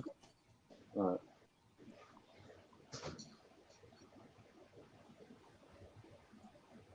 I can't put you on speakerphone. Why can't I put you on speakerphone? But we hear you, yo. We hear you, bro. We hear you. He can't hear us. Why can't he can't hear us? Yeah, he can't hear us. Log out. Zane, text him and tell him log out and log back in. Check. He logged out. He logged out. Yeah, he logged out. He'll log back in. Yo, son, he gave us a crazy Boston Road history lesson right there, son. Oh. Hey, I love the way this joint is going though. I love the way this. Zane asked the author, "What's your most difficult street fight?" Yeah. Yeah. Nah, that was a good question, son. You're back. You can hear us? My fucking audio, my earphones. Go ahead. You can hear us? Yeah, I hear you now. Go ahead, Rob. Yo, well, I was asking you, being that you've been through all what you've been through, how important is the imagination? Yo, you gotta have some imagination. Like I said, I was a first time reader. I was a first time writer, long time reader. So I read books and I understood the structure of books longer. I mean, much better than I thought I did. But even still, you have to go through that process. You have to. It's hard, bro. It's like it comes down to how bad you want it. There's a lot of dudes that live a certain life. They got hollow stories. But it's a nigga that I can say it like this. It's dudes that walk the walk and talk the talk. But really, do that person meet in one person that can express it? That's right. You feel me? So there's dudes. I'm not saying I'm the realest nigga from Boston. I never said that. But at the same time, you can't discredit what I was at and what I went through. That's right. See, them older dudes, they think like this. I taught you everything you know, not everything that I know. And that's why. Because I had experiences after them niggas. That's right. In jail and in other cities. I didn't just hustle in DC. I hustled in Baltimore without them niggas. I hustled in Pennsylvania without them niggas. You know what I'm saying? Mm-hmm. So it's different. So, you know, I'm like, you know, it's just I just met a nigga in jail and I wanted to change. I was at the right time in my life where I wanted to change my life. I said, Joe, this shit is whack. Lifting weights, playing ball, doing push-ups. My childhood peers was in their childbearing years, starting businesses, and you know what I'm saying, and having families, getting mortgages and getting car loans. And I was in jail doing push-ups and taking long showers and playing spades. That shit was trash to me. Right. Yeah. So when I came to that realization, I said, y'all want to move for myself. And so I met dude, and I said, I'm gonna write a book. The market wasn't even there yet. So I wasn't writing a book to get published. I was writing a book to kill time. Right.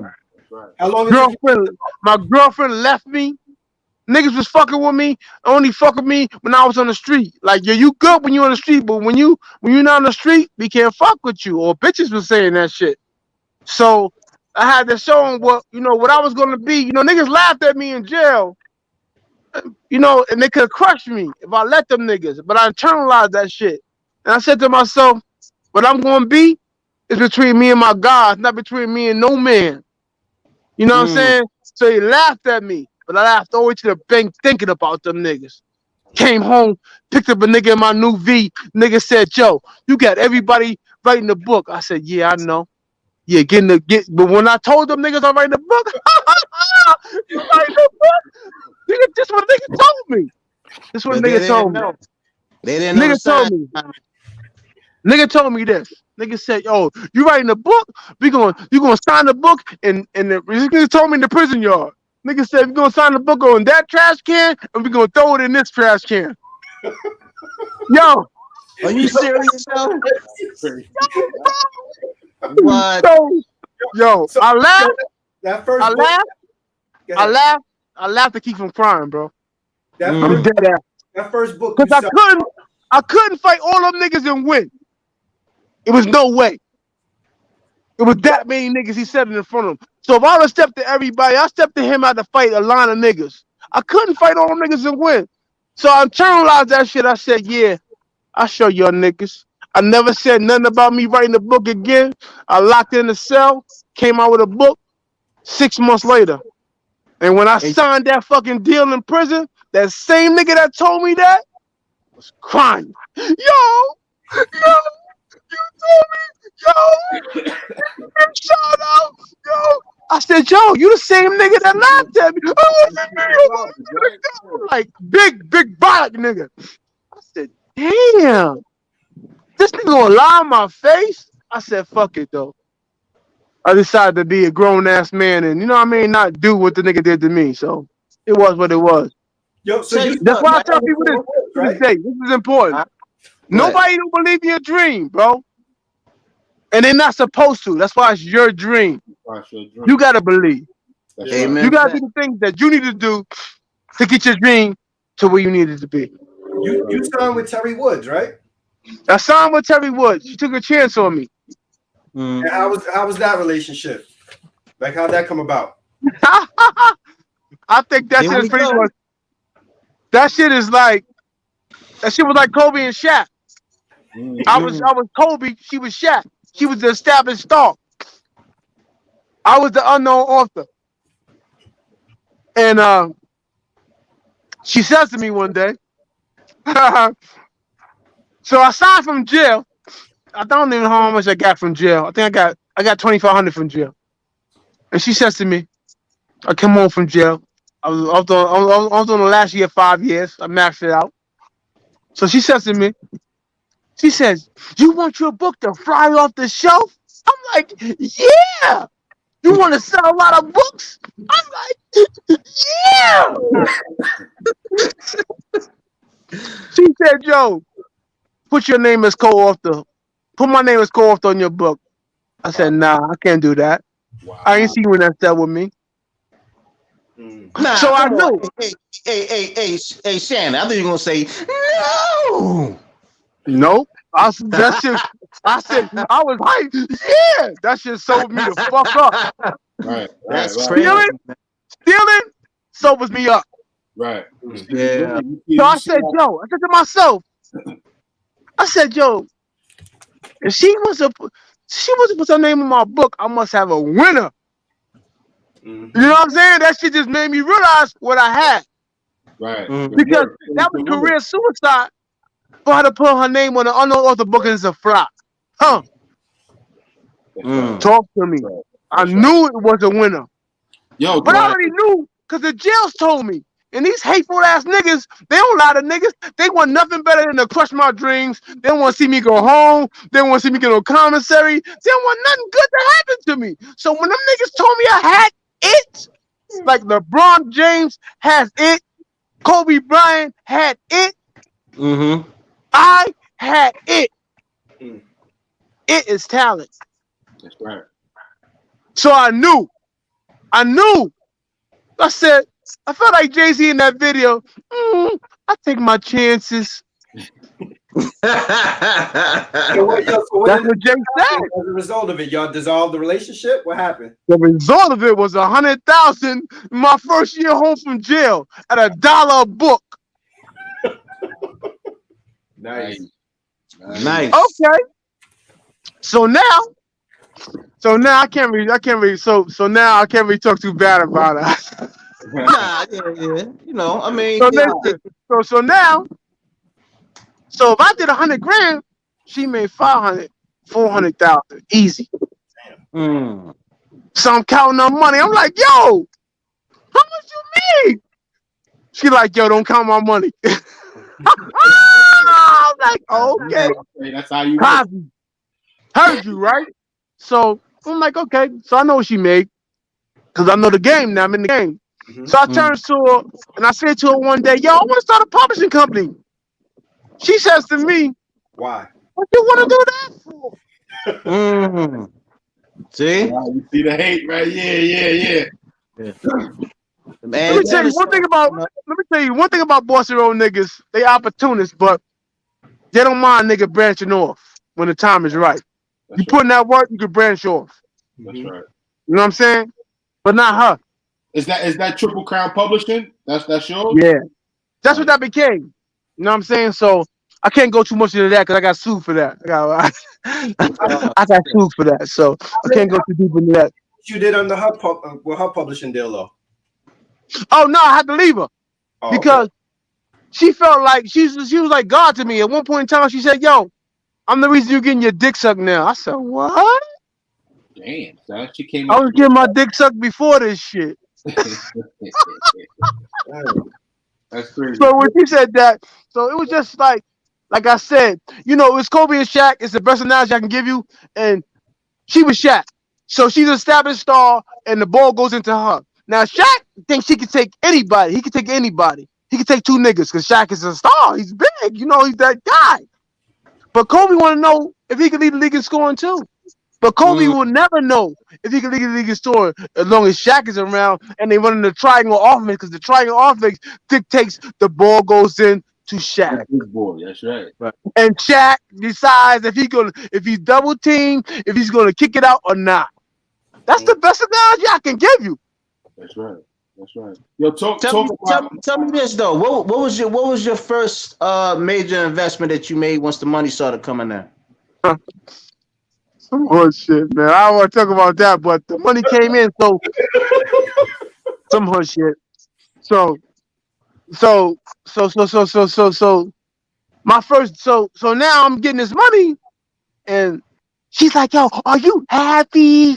She give me like, 10, 15,000, 25,000, whatever it was. She was cutting a check for, and I always say, "So nobody in publishing got nothing on me but Terri Woods because she cut my checks. If you ain't cut my checks, you ain't did it like I did it. You ain't Terri Woods, Sister Soldier. You ain't did it how I did it." And I did it. I surpassed my mentor with the money I was making, with the checks I was being cut. Nice. So my first deal was 2-book deal, 300,000. Nice. Nice, real nice. And, Coming and from the penitentiary. Coming from the penitentiary. Yo, I'm following that. Let me ask you this though. So, and this might sound bold. When you was locked up, I'm sure you was hungry. The pen was on fire. When you got out, you had the same energy and inspiration for writing. You really don't, because yo, you got these toys. I got this new truck, 60,000. You know what I'm saying? It's a nice day. I want to drive it. I want to show off. You know what I'm saying? So you got to, that's when the discipline comes in. So now I got this daughter, a truck. My brother's like, yo, I wasn't talking no 60,000 truck on the street. I did it backwards. The house gets you the car. The car don't get you the house, bro. That's right. Yeah. I did it backwards for anybody listening. You know what I'm saying? So I don't give a fuck. Can nobody tell me nothing, because they're not my life. They're not living my life. My father always say, yo, if I was you, you're not me, bro. You're not me. I got to make the moves I got to make. You know what I'm saying? Make the mistakes. You know what I'm saying? Because if I'm taking everybody's advice, I'm making their mistakes too. That's right. At the end of the day, you got to think about that. You got to weigh that into the equation. People are living vicariously through you and saying what they would do, but in their life, they made different decisions. Yeah. When they was Tell up. me about this. As far as like the chronological order of the books you put out, were they in that set mode, or you put some out and said, I only wrote one book. I wrote one book in jail, and after that, everything else was on the street. So it's Be More Careful, Bad Girls, Never Go Home Again, Dirty Game, Bad Girls for Life, and so on and so forth. Like, you never forget that shit, because books was my babies before I had kids.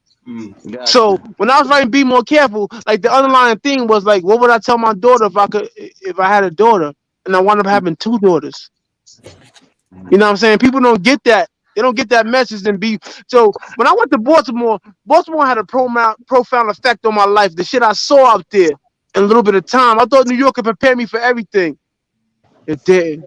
It was a whole different ball game out there. Whole different ball game. Like, the shit was crazy. And I'm like, I remember walking past the alley one night, a broke day, stayed in my man's house in the hood, walked past the alley, going back to the crib to get changed, to get dressed for the next day, and I saw a line. And I walked past the alley, I saw it, but I didn't see it. So I had to walk back, and I reversed my steps and came back, and like, to see if I saw what I saw. And it was grown ass people standing quietly in a line like they're going on a school trip. Like what you just said, yo, if you say one more thing, we're not going on this trip. That's how they were standing. It's quiet in the motherfucker. So I'm like, I said to my man, I said, yo, what the fuck is that? He said, yo, that's that dope. I said, wow. That's all I could say was wow.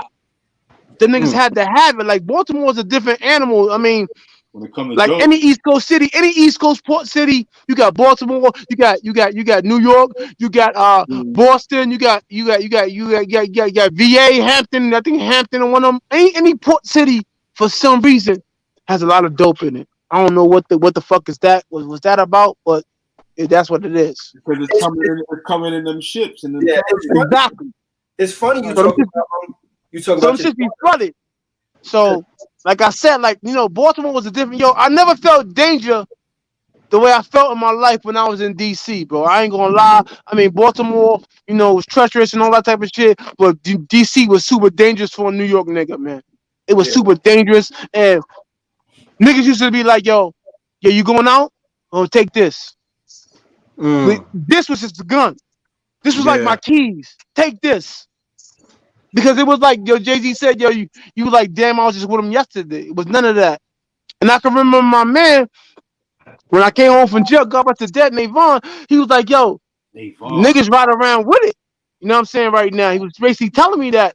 And, you know, and I was telling him, I said, damn, nigga, yo, I did the bid. I did 3.5 years and came home and I met him. I met up with him out there. And I was like, damn, nigga, like, you do anything with your life. And he wound up getting murdered that summer. Damn. And I'm like, damn, that shit still fucks me up. You know what I'm saying? So, you know, when I wrote my book, I was like, damn, I'm here for a reason. Like, I'm not here, you know, to spread stupidity. So I wanted to give you the game from the flip side of the game. So that's why my books never ended in good ways. I was conscious to make that decision. Like I didn't want to lead anybody to the street. So when I think about things, I think about, what my mother say in a situation like this. I think about what my father say in a situation like this. You know what I'm saying? And I try to give it to you like that. When I need motherly advice, when I need fatherly advice, I try to give it to you like that. I don't try to candy coat this shit. This shit is dangerous. This shit, you might not live long enough to make all the mistakes I made. I made a lot of mistakes along the way. Yeah. In hindsight, if I knew a lot of niggas that I befriended wasn't going to be my friend, I would have never befriended them. Yeah. In hindsight. But you don't know that until you get a situation and see what it is. This nigga don't show up, and you like it's life or death, and this nigga don't show up for you. Then you like, damn, like, yo, I never pulled up. I had good friends who I surrounded myself with people who protected my life with theirs, and that's the best way I could put it, bro. That protected my life with theirs. Yo, and that's what's deeper than that? So when a couple years ago, I was at my man's father's funeral. Oh, dang, God bless the dead. And a lady who didn't know, our relationship, she said to his mother, she says, yo, who's that right there? And she whispered to her, but I could hear her. She said, yo, that's like a son to me. And I'm like, damn. Like I did good. You know what I'm saying? Like, I still held it down. Even my man was gone 20-some, 30-some odd years. I still was around his family. I still, saw his father off to his grave because I knew he would do it for me. Yeah. And that meant everything. When I heard his mother say that, that was the world for me. Yo, let me ask you this. With all this technology, has that changed the process of writing and marketing a book? Of course. What's different? Word of mouth used to sell a book. It doesn't sell a book no more. Now these niggas I got roaches in my kitchen type shit. All type of names. R. Kelly type of shit. I'm coming out the closet. Niggas are doing all type of dumb shit, and good books don't really sell. Good books can fall between the cracks no more. It's not how it used to be for often. Like you had to have the work. Well, you couldn't have the block. Your work is pretty much critically acclaimed, man. Being on the top 100 bestseller list for African Americans, the Little Trick Book Club. Man, I was dominating the college dominated profession, and I dropped out of high school in 10th grade to sell crack in DC. You know how that was? I know what the fuck I was writing about. I lived a fucking certain amount of life. These niggas is faking. They don't live the life they think they talking about. So I understood that when you don't know what you talk about, be vague about what you don't want you talk about. But if you know what you're talking about, expand on that shit. Because niggas need to know. Right. Real niggas gonna feel you. Fake niggas ain't gonna feel you. If you know what you know. You know what I'm saying? So, my mother used to say, yo, Shannon. Hey, Shannon, all you want to do is eat, sleep, and run the streets. She said that to me. And she was right.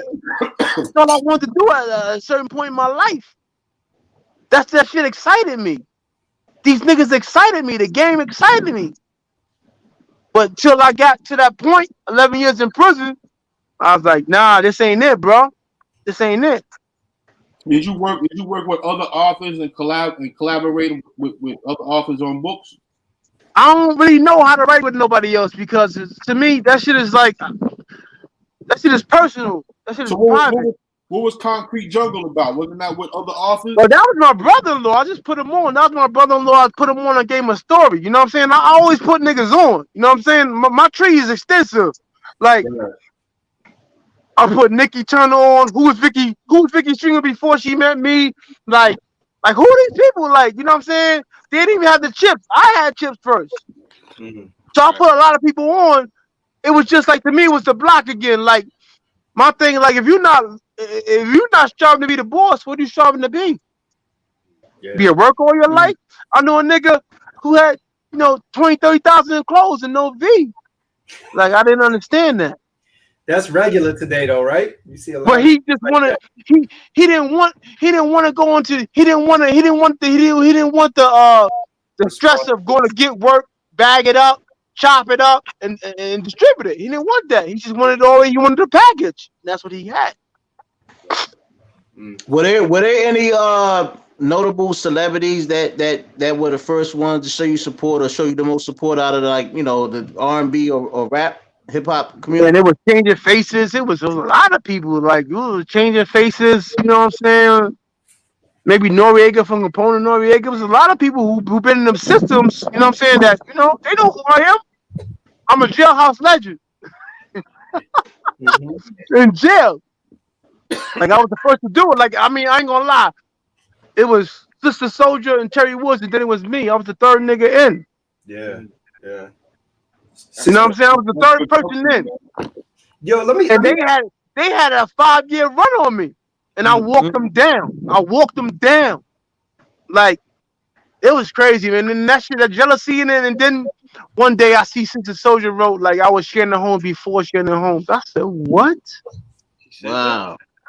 I said, damn, that shots fired. Like, that's crazy.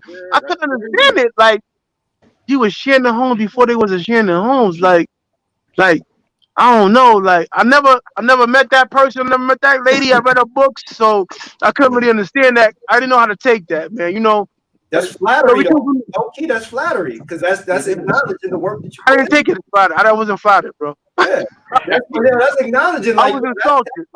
I was insulted. I ain't gonna lie. I was insulted, and I was like, "Yo, like, what you saying? Like, you know what I'm saying? Like I'm getting too close to you, like, or something. Like, you know what I'm saying? Because that's recognizing your shine, though. That's saying like, yo, nah, she was not saying that, bro. We know she was being salty with it, but that's her saying like, yo, she was being sarcastic with that. So she heard the whispers. You know what I'm saying? Because me and her was at the same company. Like I said, when I signed that 2-book deal for $300,000. Oh, she was on Terri Woods. Yo, no, she was in Simon Schuster. So I come in the office. I look on the production bulletin board. I see Walter Mosley, who I read in jail. I see Wendy Williams, who was on the radio, and I see Sister Soldier, and I see me. My name's Shannon Holmes, and I'm looking at that shit like, how the fuck did I get here? I had a couple moments like that. Like I was in Utah at the Sundance Film Festival, and somebody told me to come there on some hood shit. I guess there, niggas ain't got no seat for me, but I'm in the film festival. So the white lady come to me, she like, yo, there's no standing up in here. I'm like, damn, they about to kick me out. She's like, nah. Come sit down right here. So who she sitting next to? Danny Glover? Get out of here. Wow. Yo, bro, if I'm lying, I'm dying. Wow. She sit me next to Danny Glover, Common Sense, and Omar from The Wire. I could have grabbed popcorn from Danny Glover's fucking popcorn he was eating if I wanted to, bro. I said, yo. So that was the moment I was like, yo, how the fuck did I get here? Like, I used to be places and like, yo, I wish my niggas was here. Right. Like, I was in Chicago one time, nigga got the sign out, come off the plane, and they got the sign out with my name on it. And he like, yo, I'm like, yo, Shannon, that's me. He like, you Shannon Holmes? I'm like, yeah, let's go. You know what I'm saying? Like, yo. Like, cause you know when you sign to a big publishing deal, they roll out the red carpet for you, my nigga. I've been 5-star hotels where you can't even get to the floor, you got the key. The elevator don't even go to the floor. You gotta put a certain key into the elevator to go to that floor. I'm eating breakfast $300 and wonder what I ate that cost $300. Yo, let me ask you though. Let me ask two things. Because you're talking about the film stuff. So my wife got me watching the Carl Weber Family Business joint. When we getting a Be More Careful film or TV adaptation? We working on it right now because yo, I've been smart though with my shit though. Like I had dudes try to woo me. I turned down a lot of deals, bro, because I'm gonna do the deal that's gonna make my daughters happy or my grandkids happy when they're not in their childbearing years yet, but they're getting there. That's going, make them happy when I'm ashes to ashes and dust to dust. Yeah. You know what I'm saying? Because my thing was this. Nigga said, yo, I'll give you like, what he told me, like 50 to 70,000 for the movie. And I was like, yeah, that's the best you can do? I told the nigga, I said, yo, I ain't come this far to come this far. I came this far to come all the way. My nigga, I've been in civil courts. I've been niggas trying to run up in my crib all over Be More Careful money. Niggas trying to run up in my crib, bro. I got the ratchet. I'm telling my girl who became my wife, I'm like, yo, niggas trying to get up in here. You believe me? She's like, I don't know what to believe. You scare me with that gun. Or I said, oh, I'm scaring you with this gun? Imagine what they would do with their guns. Right. Yeah. Yo, bro, it's a dirty game out here, bro. Niggas don't give a fuck how you got money. You got it. You got lawsuit money. You get inherited it. You sell crack. If you got it, they coming to get it, bro. Yo, and then the other thing I want to ask you, because you were saying like how they roll out the red carpet. Publishing companies do the same shit like record labels do. Like they advance you money and they on the back end they get it back. Yo, you get the change. So, like I said, I got the 300,000, but I had to earn that shit back at probably like 85, 75 cents a book. We all know books don't cost 75 cents a book. They're $15. Come on, bro. Same shit. So when I'm asked that, so I'm not never going to see a royalty check again. Damn. My kids might. Not my kids. Yeah. Tell me this though, right?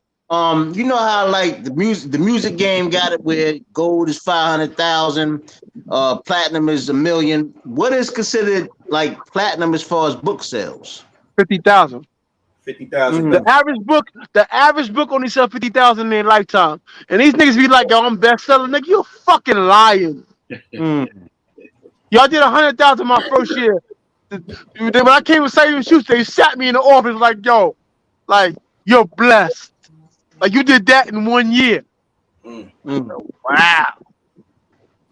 Like when I got to that status, it was like people trying to do. I was kind of a little arrogant. I was a little rough around the edges because where I'm from, we fight if you offend me.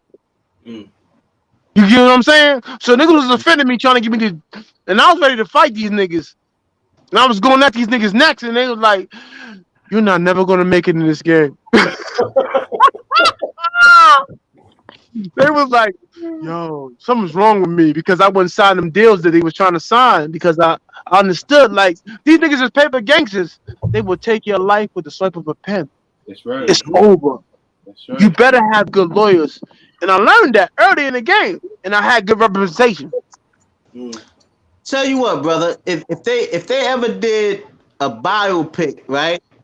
Who would out of all celebrities out there that you observe, who would you rather play your part for your life story? I don't know, man. I'm a funny nigga. I don't know. It couldn't be 50. I mean, but 50, you know, we live our lives parallel, but he's a different type of dude from what I hear. Couldn't be 50. I don't know. It couldn't be Idris Elba because I say Idris Elba ain't got nothing on me but a couple of mil. You know what I'm saying? So I don't know. That's a good question, man. I don't know, but like I think always. What say, about Makai Pfeiffer? Makai Pfeiffer? Nah, he Makai probably. But like he played Mitch. I always say I'm a combination of everybody I ever met in my life, bro. I'm a combination of everybody I met in my life. I had good friends. I had, you had to be a good friend to be a good friend, bro. So I'm a combination of all them dudes, man. You know what I'm saying? All them dudes, like, one of my best friends, Junie, Lionel Cook, man. You know what I'm saying? Like, yo, bro, like I've been through a lot with that dude, man. A lot. You know what I'm saying? I see my man smack niggas and, I've been at skate key where we about to get jumped. We surrounded. And all I'm thinking is, yo, bro, don't run. I can't go back to the block. So I'm thinking. You know what I'm saying? So I don't know, bro. Like my friends is everything to me, man. I'm no smarter than my friends. What's that? That's it. Yeah. What's the benefits of being self-published versus being with a publisher? Money, if you can make it. Because if you self-publish and you could sell the books, of course you're gonna make more, right? Yo, but publishing, they roll out a machine for you. They got a publicity machine, they got a publishing machine. I just had to close something up. Yeah. It's all good. So money, if you can make it, if you independent, but you gotta have a name. It's different. Like I said, it's like this is like wrestling now. It's like WWF right now, man. These niggas is not who they say they are. If you believe them, they are who they say they are, but they're not who they say they are. Everybody Self-publishing the way to go now, though. Huh? Is self-publishing the way to go now, though? That's what everybody's doing. When I came out from jail, you needed 5,000 to 10,000 to be a self-published author. Now you click a button, you need a couple hundred. You on Amazon, get a book cover, ISBN number, you're good to go. So that's the way of the world right now. You know what I'm saying? These niggas is like crabbing the barrel. They fighting for their names right now. But I made my name. Like, you know, niggas know I'm legit. Like, you know what I'm saying? I ain't trying to, you know, you gonna get your money's worth when you bang with me, but these niggas, you can either get anything. Niggas selling 99-cent books. Come on, dog. 99 cents. They don't even sell 99-cent eggs. 99-cent milk. You get me? You feel me? Oh, man. But niggas are selling 99-cent books. Come on, bro. Talk about when it went to go into to Bad Girls. What was it? Bad Girls for Life. That was the second book of my publishing deal. Bad Girls was the first, and Bad Girls for Life was Bad Girls. It was Be More Careful was the first. No, it was Never Go Home Again. Never Go Home Again was gonna be my first book, but it was a Sunday morning in jail, and they dropped the papers. I had to read the paper from cover to cover in jail. And I read what I like first, which is the sport page, and everything else second. So on this particular Sunday, I was in Pennsylvania locked up, and it was the Philadelphia Inquirer. And I read this paper. It was Omar Tariq. Author Omar Tariq. He wrote Bad Girls. And every time I see him, he always tell me the story because he changed my life, bro. And he said, women are the biggest buyers of books. I said, a light bulb went off in my head. I said, he's doing what I want to do. He said, so I said, I better make me some strong female characters and change this book because my second book, Never Go Home Again, which they kill me. They hate me for that, but because they want that girly girl shit, and I switched it up on them. And I wrote something that was close to my life, which was my friend, me and my man, ordained story. But I called them O in that book. You know what I'm saying? So, like I said, it was a little bit of Boston Road in there, but it's gonna be a lot more Boston Road and Fist because, like, I don't get these niggas. I heard these niggas saying, "Yo, how long he was out here?" Like, you can't question that. I grew up out there. I ain't grew up in Hillside, but I grew up there. I was in Hillside so much you thought I lived in Hillside. That's a fact. I thought you did. You know what I'm saying? But this is what dudes do, man. They don't respect it. Like they just want to question you. I had to fight the same niggas I looked up to, like, cause there's no way. Like, you gonna tell a nigga, like, I'm gonna go in his pockets when I see him, and I ain't going, nigga, I grew up underneath you. You taught me what to do in that situation, so I'm gonna handle it how you would. Where you need to be handled. That's right. So we gotta fight. Those are fighting words. This is like you talking about my mother. You gonna go in my pocket when you see me? What? I think the nigga mother live a block away from my mother. I see the car. I said, yo, that's the nigga right there. He kept going. I see the nigga on Bronxwood. Yo, what up? Nigga like, oh, no, I'm good. No, what's up with that shit you said? Yeah. That's right. Oh, yo, let's meet in 78.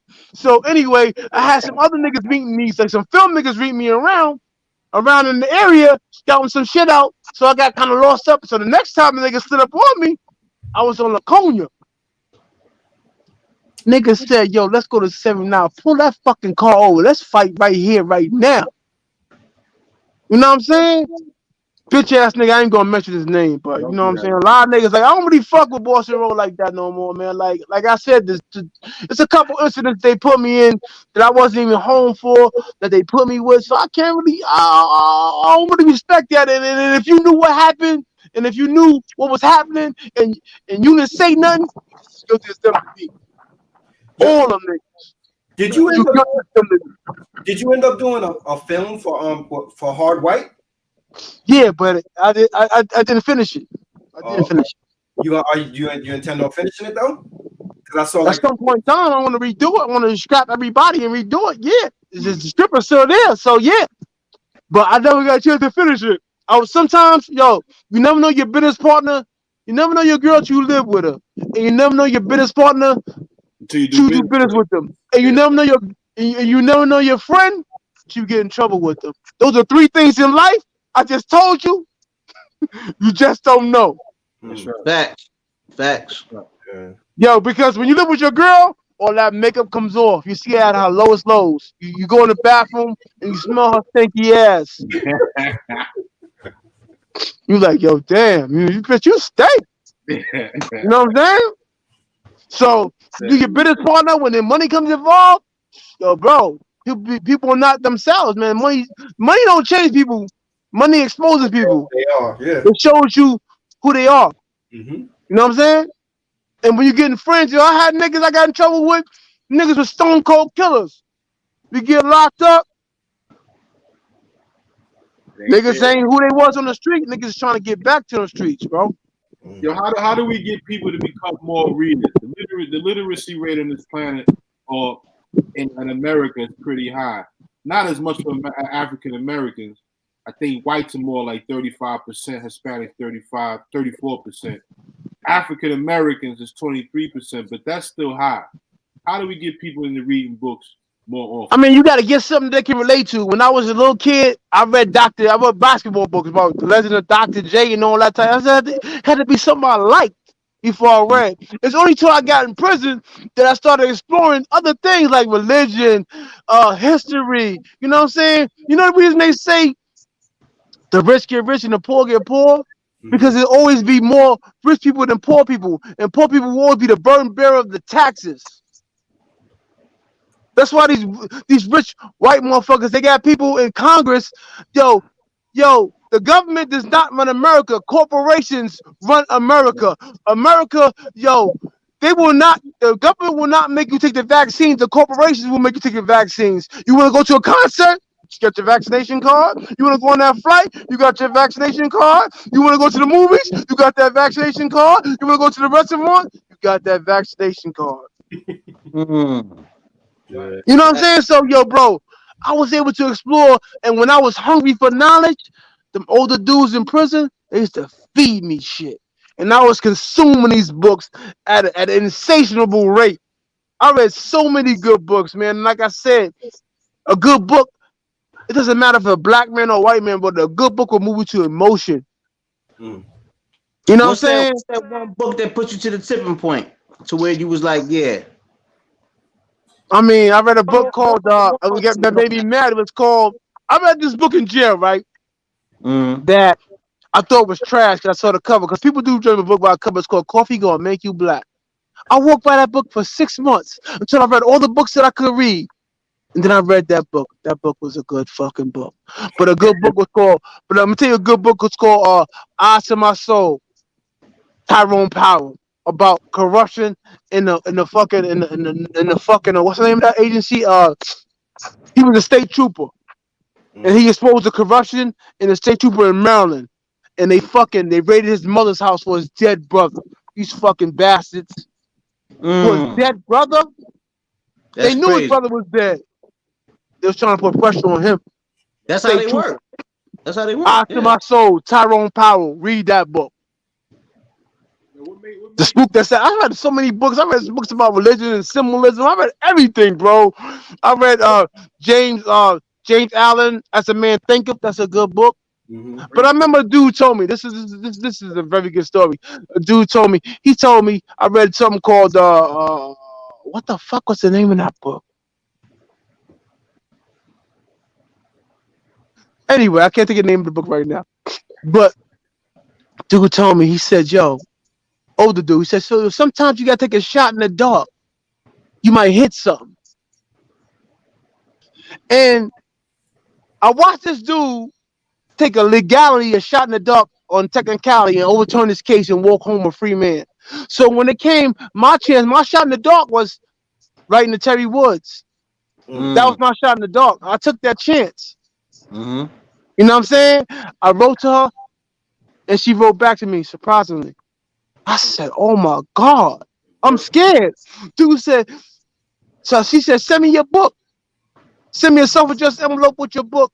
I said, yo, this book is going one way from me to you. Because I knew I had it. Because the jails already told me I had it. All the main ingredients. So I sent it to her, and her next letter was, I want to sign you to a 5-year deal. I said, I told my man, shit, I said, yo, I'm scared. He said, she want to sign me to a 5-year deal because I didn't know if I could do it. I did it once. But my middle brother always said, he said, yo, I did it before and I could do it again. Anything you did before, you can do it again because you know the way. So I said that to say this. The same structure I use for Be More Careful, I use for 8 more books. Because I did it before. The proof was in the pudding.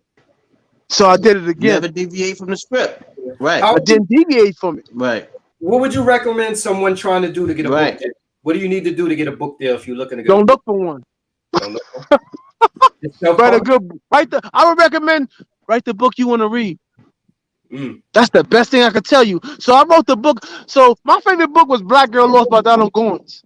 Yeah, I like so that. I said when I wrote Be More Careful, that was my 2000 Black Girl Lost. That was my 1999 Black Girl Lost. I'ma update this shit. Write that. Write the book you want to read. Everything. Be yourself. Everybody else is taken. Yeah, I don't know about you, but we were talking about earlier, we were talking about film adaptations. I was so disappointed when I think Irv Gotti did Never Die Alone. Did he try to do Never Die Alone? I seen that shit, but that wasn't nothing because that wasn't that. He didn't even have the market. It was just a black folks market. But did you see True to the Game? Nah, I didn't see it. Was it good? Was it good? I didn't see it. My screen is frozen. Negative. Trash, not trash. It was hot trash. Hot garbage. Not regular garbage. It was hot garbage. Damn. Funky garbage. Nah, bro. Like, but this shit. But you gotta go on Tubi. It's a lot of shit that's coming to light right now, bro. Like, it's a lot of good shit that don't got the big budgets though. Yo, let me say. It's funny you say that. Let me say this, because I've been telling Rob for a minute. I watch a lot of those flicks on Amazon Prime, and a lot of flicks you see on Amazon. You wasted a lot of time of your life, dog. I can tell you that. Yo, I'm telling you, yo, those are shits with people with low budgets, with people like you said, people who had a dream and they put it together. Now is the writing great? Nah, but to see something that somebody sat down and wrote like some sort of screenplay and try to put it to fruition. I don't got that time. But one thing, when I feel like I watch a bad movie, I feel like I wasted 30 minutes of my life. You know, it tells me what not to do, but it's the Detroit movement right now. Detroit got the game in the headlock right now. Low bunch of movies. That's what I was gonna say. A lot of them shits come out of Detroit. I got that shit. You see that shit? I think Bulletproof Love or some shit like that. Yo, this shit, yo. Does it have a sequel? The storyline is crazy. It may not execution might not come, but the storyline, I give it the pass on the visual. But yo, Detroit got it right now. Yeah, yo, I'm just trying to get in it. Right now, I ain't gonna lie. I ain't gonna lie. See, that's what I'm saying. Like, that's what appeals to me about it, because I'm like, yo, these people. Personally, I've seen like big budget movies that I'm like, yo, this shit is trash. I wasted 2 hours. Right. So if somebody had it in the hood, finance their own joint out of their pocket, scrape their coins together, and they put it on the screen, I'm like, yo, I'm gonna give this a look and see what this look like. And you're right, some of them be trash, but some of them I'm like, yo, I see where they was going, and if they had the right, the right budget and the right people working with them, they could have something. Yeah, but at the end of the day, man, you got to be careful with that. What you put out in the atmosphere, because once you put it out in the atmosphere, you're judged on that. You can't get that back. You feel what I'm saying? That's right. People don't. Yo, I thought that I came into this game not looking for a friend or enemy, and I found them both. Poor little black boy from the Bronx. I found them both. But my phone about to die, bro. I got like 3%. I gotta cut out. I stopped and talked to y'all, bro. I'm sorry, bro. It was a rough day today. But I couldn't let you down, Rob. You know what I'm saying? I told you I gave you my word. My word is my bond. You know what I'm saying? Right, bro. And I appreciate you doing this, man. This is such a great moment for me and my fellas, man. But I gotta sit down with you again, man. While I'm warm and I'm cold, I gotta give you the inside, man. So let's just do it like a next week or 2 weeks from now. I gotta give you the inside of everything because I don't give a fuck about none of these niggas. You did me wrong. I'm telling on you, dumbass nigga. Fuck it. Like you know, even my block, man. I can't even rep that no more, man. Because I said, man, these dudes, man. These dudes hurt my heart, man. Like you know, they took it somewhere they didn't have to go, man. Like you know, it was a sad situation between both of my friends. Both of them was my friends, but just one was closer to me than the other because one was my age. Damn. You know what I'm saying? It was a sad situation. So yeah, I gotta get back in here, bro. I gotta get back in at a better time. I stopped, you know what I'm saying? Got out of the cab and stopped, you know what I'm saying, to talk to you at the first fucking light I saw because I know light is important, baby. Yeah, One thing in movies, two things can't be compromised. The visual or the audio cannot be compromised. Right. There you go. Right. All right, bro. I'm freezing my ass off, but I highlight y'all. Thank you for having me. You know what I'm saying? Send me a text, Rob. I'm gonna hit you with my number. We talk. All right. Thank y'all, bro. No problem. Thank you. Peace. There you have it. Shannon Holmes, everybody. Shannon Holmes, the big homie, son. Yo, hey, that right there is one of my favorite, probably my favorite interview. Yo, son, he gave us a lot of hometown history. That's why I'm sitting here bugging like he's just opening up the Pandora's box. And trust me, that's his rules right there. When we have him sitting down and he's sitting in the house, we could probably I'll be right back. We'll have Shannon Holmes on here for like 3 hours. The he's a deep brother, as you can see. Yeah. And he pretty much raised me. He told me what to stay away from, and I did it. Keeping it real, son. Yeah. So we appreciate everybody for tuning in tonight. It's our first interview of the new year. We got another interview coming up next week. We got quite a few interviews already lined up.